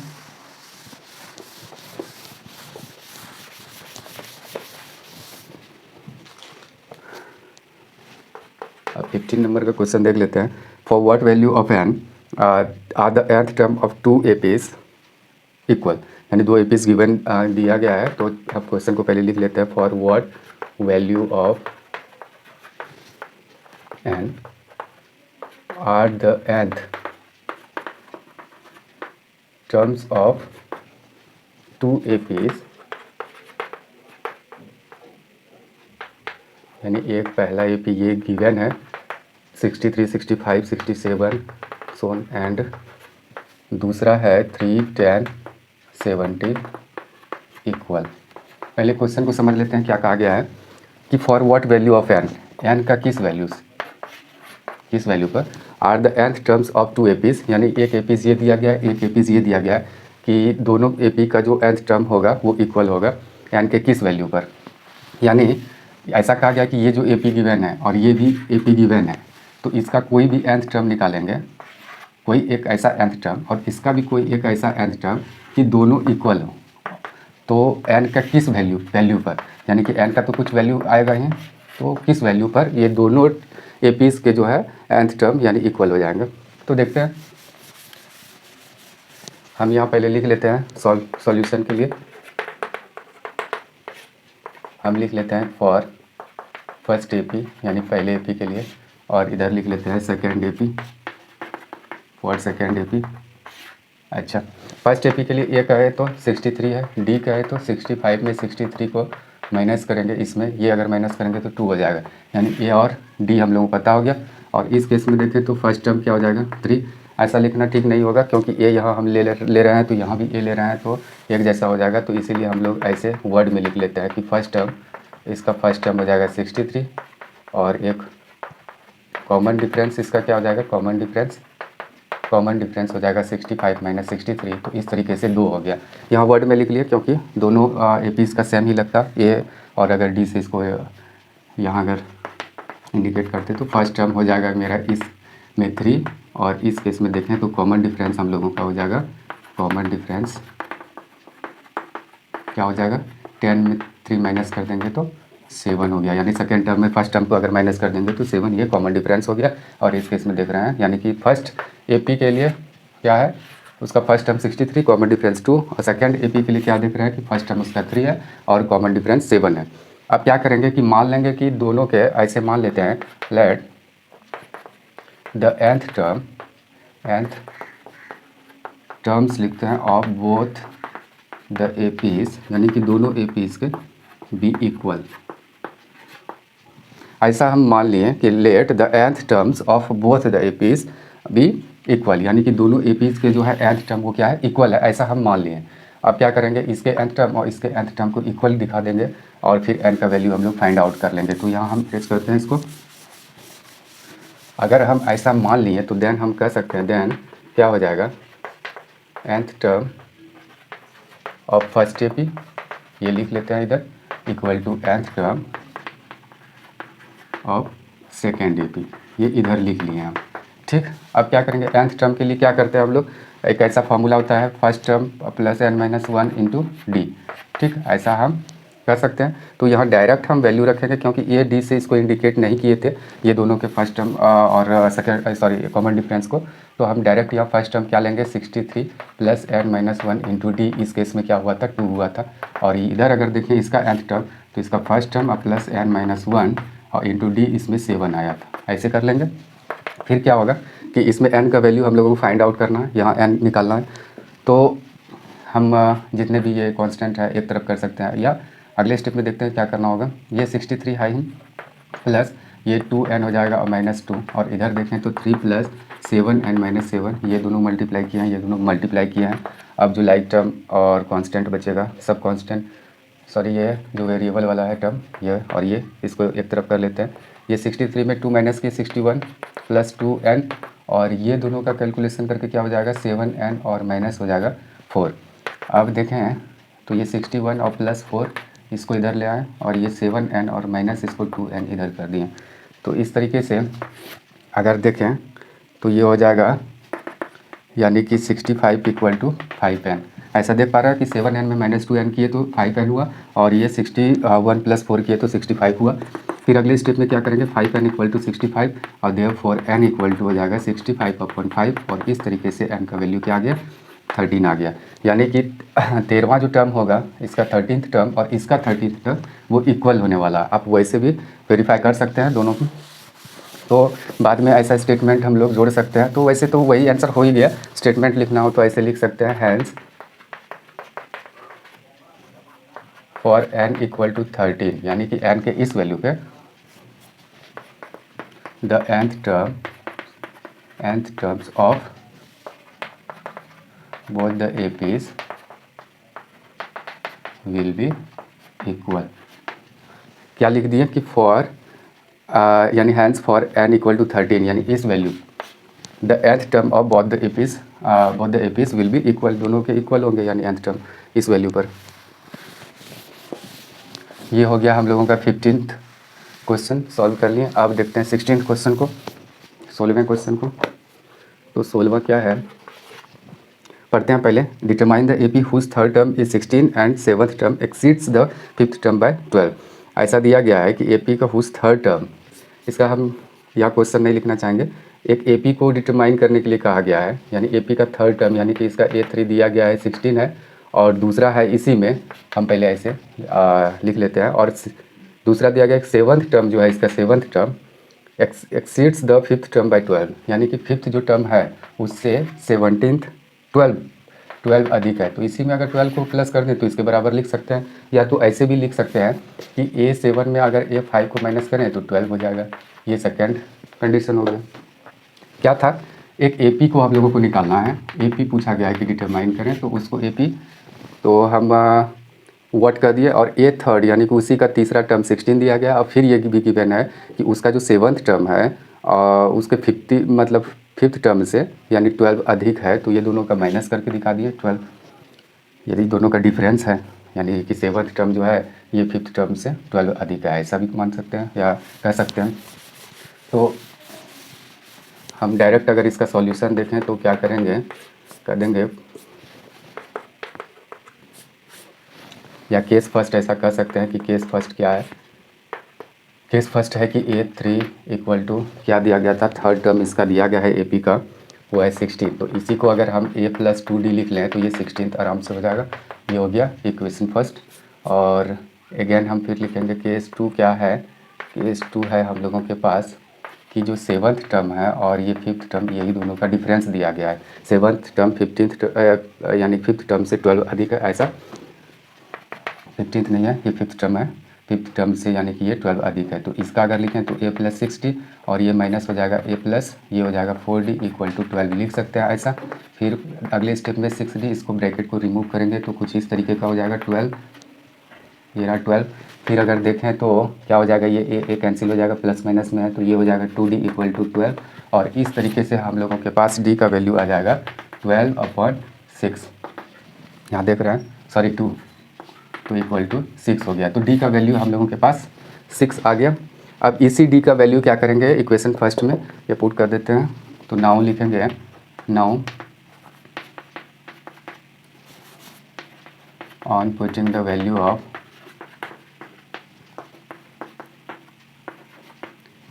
क्या करें D का इन इक्वेशन फर्स्ट यहाँ देख रहे हैं तो उसका D का वैल्यू रखेंगे। तो 2 इंटू D का वैल्यू डायरेक्ट रख के दिखा रहे हैं A+, ये हो गया 12 इक्वल टू 16 और इस तरीके से A का वैल्यू 16 माइनस 12 इक्वल टू 4, ये रहा A का वैल्यू। यानी कि इस AP का फर्स्ट टर्म हो गया 4 और कॉमन डिफरेंस हो गया 6। जब किसी भी AP का फर्स्ट टर्म और कॉमन डिफरेंस हम लोगों को पता हो तो उसके सभी टर्म्स को हम लोग फाइंड आउट कर सकते हैं, AP भी हम लोग निकाल सकते हैं, कोई दिक्कत नहीं है। तो अब हम लोगों के पास दोनों चीज़ है तो उसके अच्छा ये दोनों चीज़ है। तो फर्स्ट टर्म 4 है तो उसमें क्या करेंगे, D6 है, इसमें फर्स्ट टर्म में अगर ये इसका जो जनरल फॉर्म होता है ए plus d a plus two d ऐसे, तो ऐसे करते जाएंगे तो आराम से यानी कि सभी इसके टर्म्स को फाइंड आउट कर लेंगे। तो इसके ए पी को लिख सकते हैं, therefore A P is equal to क्या हो जाएगा, ए प्लस डी ऐसे कर सकते हैं, ए प्लस टू डी ऐसे। तो यहाँ ए पी का ए फर्स्ट टर्म क्या है 4 है, उसमें डी को प्लस करना है तो 10 हो जाएगा, और इसमें फिर 2d यानी कि इसी में ये 2d को अगर प्लस करेंगे ए में 2d यानी कि 12 और 16 हो जाएगा। इसी तरीके से यानी कि लास्ट वाले टर्म में डी को प्लस करते जाएंगे तो आराम से हो जाएगा। अगर इसमें 6 को प्लस कर देंगे तो फिर कुछ इस तरीके का हो जाएगा। तो ये हो गया हम लोगों का ए पी को डिटरमाइन कर लिया। अब देखते हैं 17th क्वेश्चन को।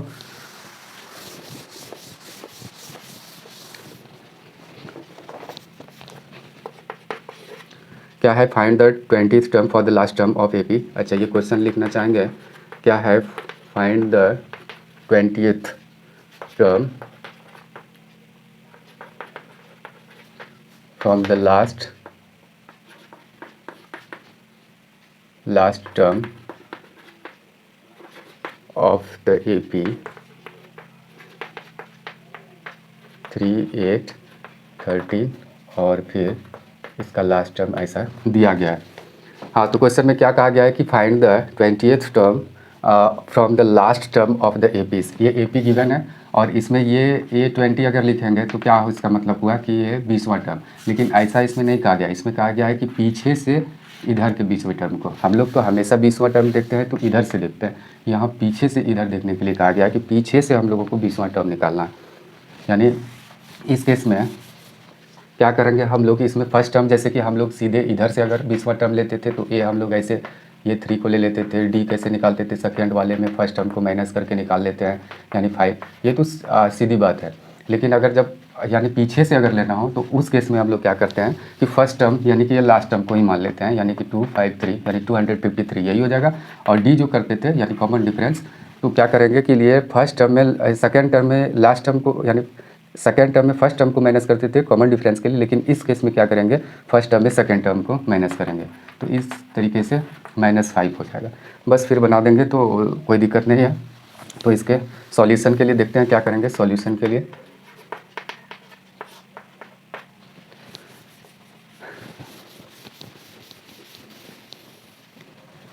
हम लिखेंगे कि इसके वैल्यू के लिए कि वी हैव टू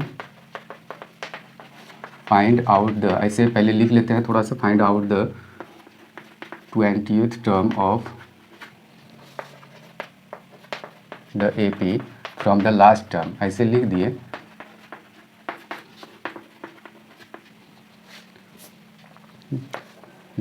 तो ये टर्म लेना है, तो इस केस में क्या हो जाएगा, देन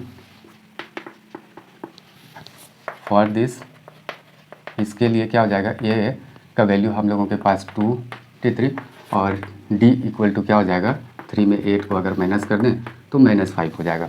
यानी कि 20th टर्म हम लोगों को पीछे से लेना है, इसलिए ऐसा कर रहे हैं। ऐसा पता चलना चाहिए जो भी कुछ यानी कि कॉपी को चेक कर रहे हैं या हम लोग सॉल्यूशन को चेक कर रहे हैं, ये थोड़ा सा मेंशन उसमें कर दिए। तो देयरफॉर लिखेंगे 20th term from last term equal to, क्योंकि हम जैसा करते आ रहे हैं वहाँ तो देखेंगे, जो भी कॉपी चेक करने वाले होंगे वो देखेंगे कि हमेशा तो डी को सेकेंड टर्म में फर्स्ट टर्म को माइनस करके निकाला जाता है। यहाँ ऐसा क्यों किया गया है, हम अगर मेंशन कर देंगे तो वो पूरा क्या हो जाएगा, क्लियर हो जाएगा, किसी तरह का डाउट नहीं रहेगा। तो ये हो गया हम लोगों का। तो from the last term equal to क्या हो गया, यहाँ लिख सकते हैं कि a + n-1 और इंटू डी अगर करेंगे। अच्छा, ज़रा सा ये A20 निकालने के लिए a + 19d ऐसे करते थे, तो वही कर देते हैं, सिंपल सा हो जाएगा, कोई दिक्कत नहीं है। तो यहाँ करते हैं a + 19d और a का वैल्यू जैसा कि हम लोगों के पास है 253 और +19 इंटू डी का वैल्यू है हम लोगों के पास -5। तो अब देखते हैं अब क्या करेंगे, इसी स्टेप को आगे फर्दर प्रोसेस करते हैं। यानी 253 अब ±95 हो जाएगा। हाँ, ये दोनों को मल्टीप्लाई कर देंगे, 95 हो जाएगा। माइनस कर रहे हैं, कुछ इस तरीके का बचेगा। तो 158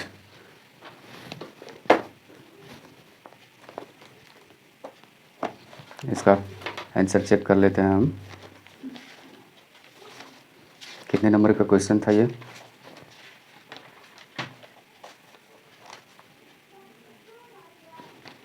ठीक है, अब बढ़ते हैं अगले क्वेश्चन की तरफ।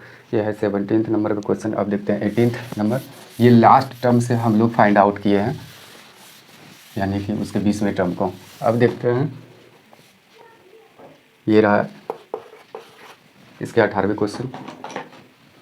क्या कहा गया है कि the sum of 4th and 8th term, यानी कि क्वेश्चन का कहा गया है कि जो एपी का 4th टर्म और 8th टर्म का सम दिया गया है 24।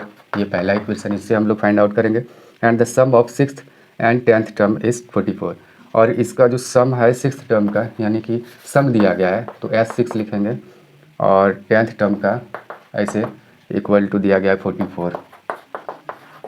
तो find the first 3 terms of the AP, यानी कि एपी के 3 टर्म्स को फाइंड आउट करना है, फर्स्ट 3 टर्म्स को, यानी कि फर्स्ट टर्म, सेकेंड टर्म और थर्ड टर्म।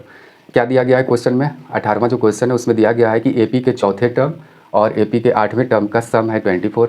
अगेन फिर दिया गया है कि उसके छठे टर्म और 10th टर्म का सम, यानी कि 6th टर्म तक का जो सम है और 10th टर्म तक का जो सम है, वो दोनों का सम दिया गया है 44।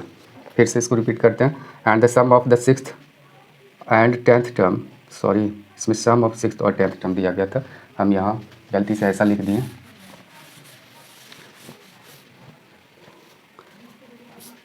इसमें दिया गया है 6th टर्म और 10th टर्म का सम फिर से गिवन है, क्या है? 44। तो ये दोनों से हम लोग क्या करेंगे, ए और डी फाइंड आउट कर लेंगे, उसके बाद यानी उसके 3 टर्म्स को फाइंड आउट करेंगे। तो देखते हैं इसके सॉल्यूशन के लिए 18th का ये सॉल्यूशन हो जाएगा। फ्रॉम क्वेश्चन ऐसे सॉल्व करने के लिए कर सकते हैं कि क्या दिया गया था। इसके जो 4th टर्म है यानी A4 प्लस, इसी जगह लिख लेते हैं A4 और A8 इक्वल टू 24। इसी में अगर ये आ करके यानी और करके लिखें तो A प्लस क्या हो जाएगा 3D और A plus 7D equal to 24, और फिर यानी कि A 2A और ये 3D और 7 10D इक्वल टू 24। अगले स्टेप में 2 को अगर कॉमन ले लें तो कुछ इस तरीके का बचेगा। ये इक्वेशन हो गया। Again from question,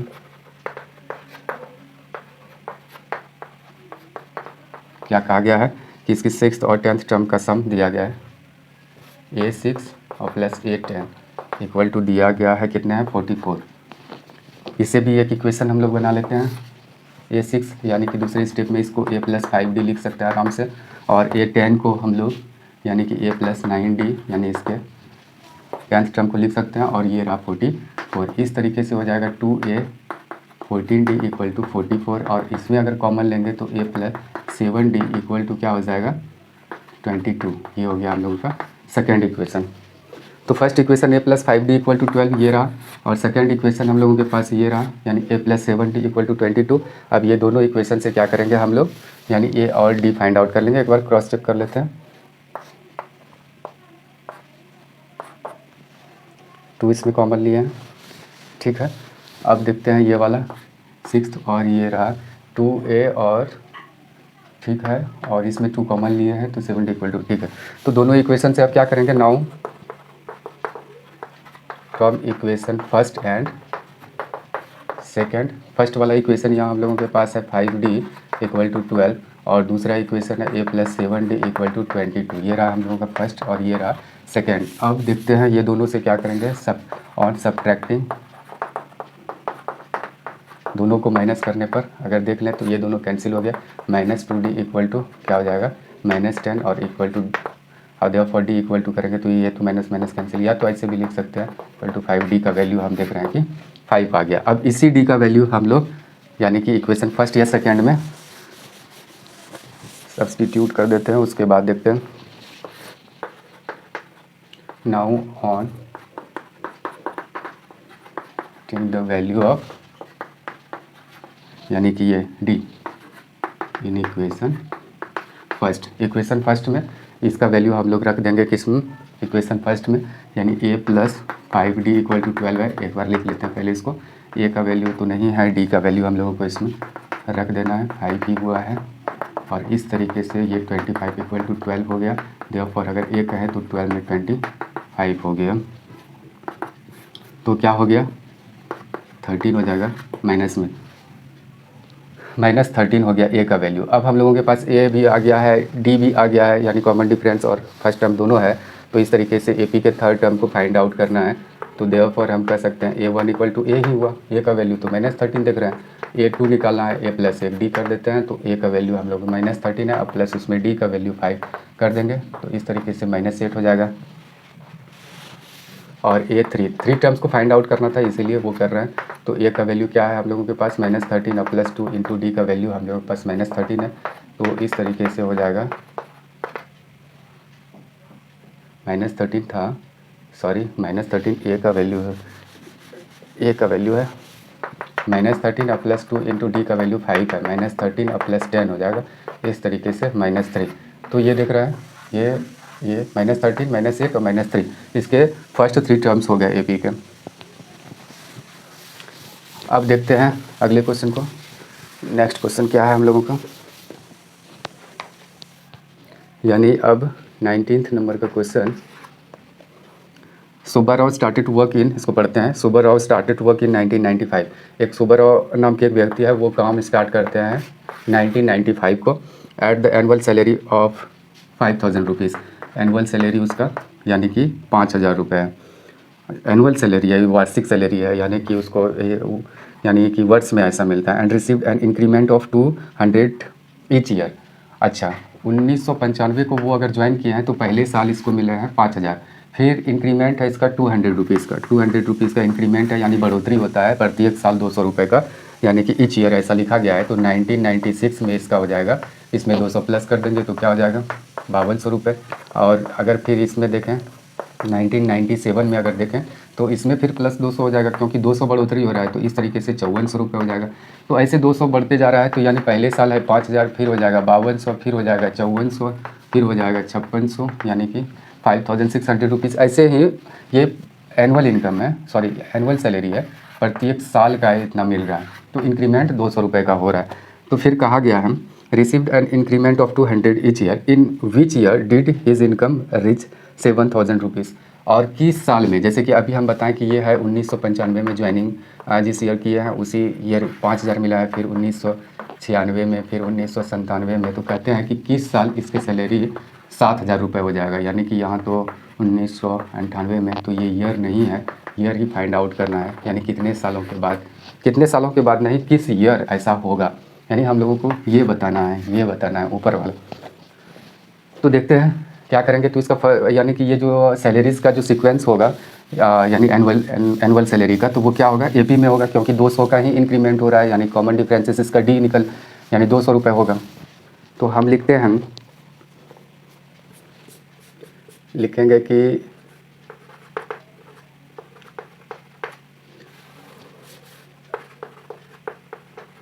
sequence of annual salary क्या हो जाएगा ऑफ सुब्बाराव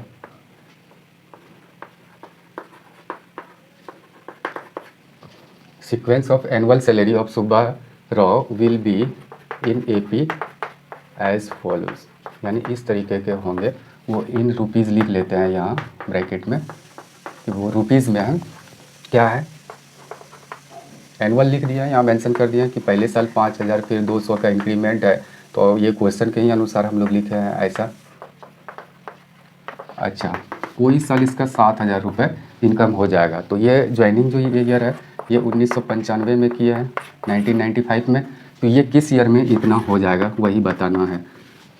ये जो देख रहे हैं ये 1995 का है 5000, तो किस ईयर ये 7000 का इनकम पहुंच जाएगा। तो इस केस में हम कह सकते हैं कि ये तो 5000 रुपीज़ हो गया, डी का है तो 200 दिख ही रहा है 5200 में, अगर इसको माइनस करेंगे। अच्छा, एक लास्ट इसका टर्म अगर कहें तो 7000 हम लोगों को दिख रहा है लास्ट टर्म, यहीं तक पहुंचना ही है सैलरी को। तो अब क्या करेंगे 7000 से ही इसका बनाना स्टार्ट करेंगे कि लास्ट टर्म को लेते हुए कि वो कोई nth टर्म है उसे n फाइंड आउट कर लेंगे। हम कहेंगे कि सिंस लास्ट टर्म है 7000 रुपये, फिर कहेंगे कि ये a plus n minus 1 into d, इसी को लिख सकते हैं।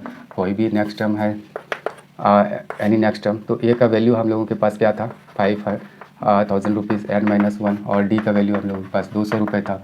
तो इस तरीके से 7,000 लिख दिए। फिर क्या करेंगे n-1 इंटू 200 इधर, और इसको उधर ले चलते हैं, तो ये 7,000 में क्या हो जाएगा 5, यानी कि 7,000 में 5,000 माइनस कर देंगे, n-1 इंटू 200 इक्वल टू ये हो जाएगा हम लोगों के पास 2,000 रुपीज़।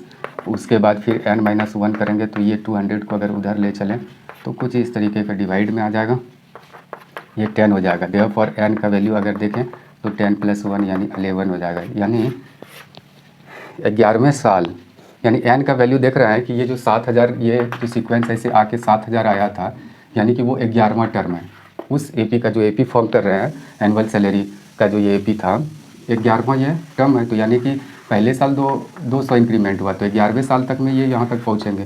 तो 11वां साल हम जो वो सुब्बा राव ज्वाइन किए हैं 1995 में, 1995 में, इसमें 11 अगर जोड़ दें तो 2006 में, यानी 2006 में वो क्या हो जाएगा, उसका सैलरी 7,000 रुपीज़ तक पहुंच जाएगा। ऐसा हम लोग कह सकते हैं 11 साल बाद। तो उसका स्टेटमेंट ऐसे लिख देते हैं,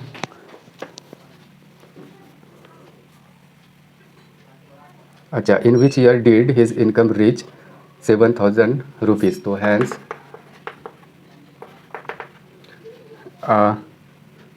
his income reached 7,000 rupees in 2006। ऐसे भी लिख सकते हैं आफ्टर 11 ईयर्स, 11 साल बाद इन 2006। ये हम लिख दिए। क्या स्टेटमेंट ऐड किए इसमें कि hence his income reached 7,000 rupees, उसका जो इनकम है वो पहुंच गया 7,000 रुपये आफ्टर 11 ईयर्स, यानी कि 11 साल बाद, या तो 10 ईयर्स के बाद ही वो तो 11वें वर्ष में पहुंचा, तो कह सकते हैं ऐसे। अच्छा, इन 2006, 2006 में, यहाँ ईयर पूछा गया था तो इसीलिए हम ऐसा लिखे हैं।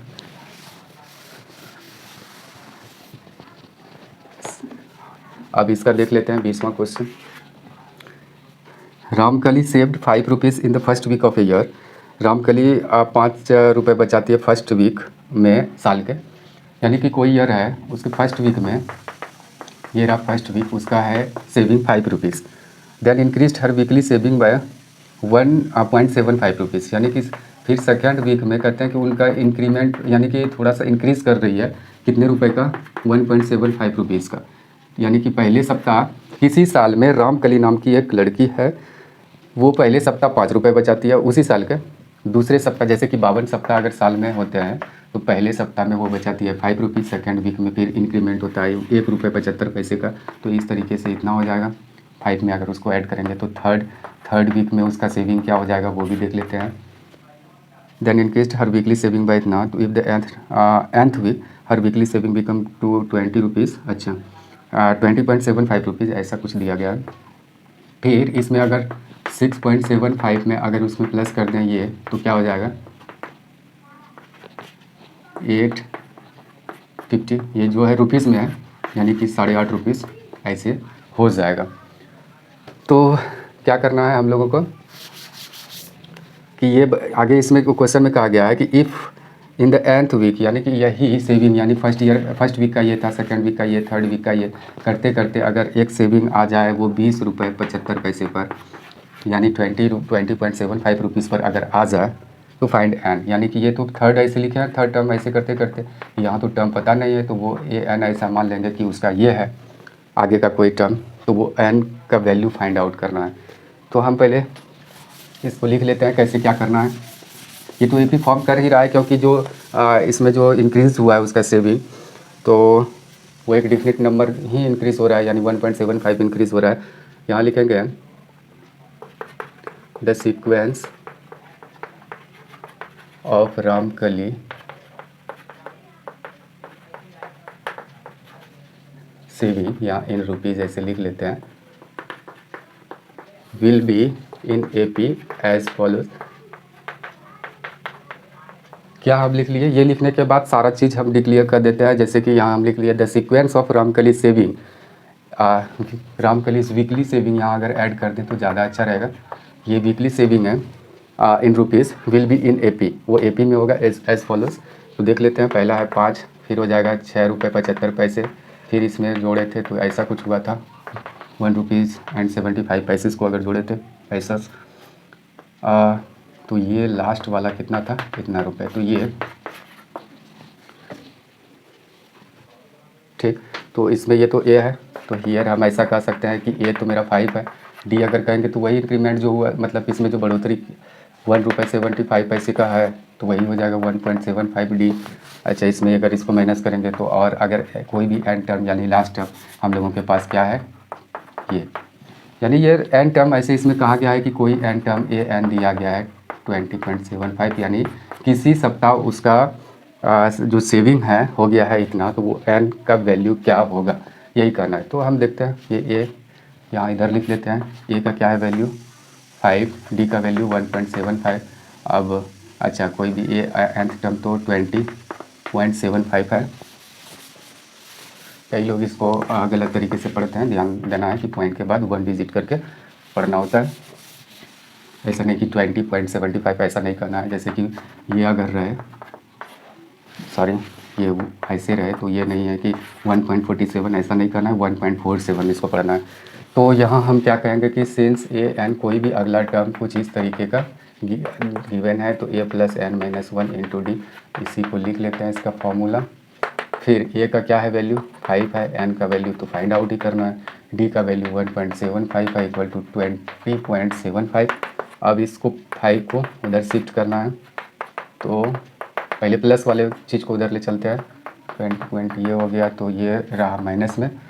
इस तरीके से एन माइनस 1 इंटू 1.75 अगर करें तो ये क्या हो जाएगा 15.75। अच्छा, एन माइनस 1 इधर रखें तो ये 15.75 और फिर ये हो जाएगा बाय 1.75। अच्छा, इस तरीके से इधर देखें तो n माइनस 1 अगले स्टेप में, तो ये क्या हो जाएगा, ये वाला इसका वैल्यू क्या आता है देख लेते हैं। 15.75 अपॉन क्या है 1.75, ये तो ख़त्म हो जाएगा क्योंकि इसका अगर करेंगे तो ये 100 ऊपर आया, इसका करेंगे तो ये 100, ये तो कैंसिल ही होगा। तो इस तरीके से हम इसको हटा सकते हैं, ये तो ख़त्म हो गया। अगर 25 से इसको देखें तो कितने बार में, 7 बार में। अगर इसको देखें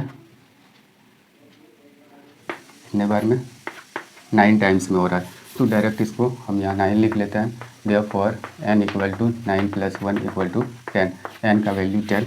हम लोगों को n का ही वैल्यू फाइंड आउट करना था इसमें और कुछ नहीं, तो आंसर इसका ये हो गया यानी 10। तो if becomes to find n, तो n का ही निकालना था तो ये n निकाल दिया, n 10 हो गया। और इस तरीके से हम लोग एक्सरसाइज 5.2 को कंप्लीट कर लिए। अब मिलेंगे दूसरे वीडियो में, यानी कि एक्सरसाइज 5.3 को लेकर उसमें सभी क्वेश्चन को सॉल्व करेंगे। Thank you.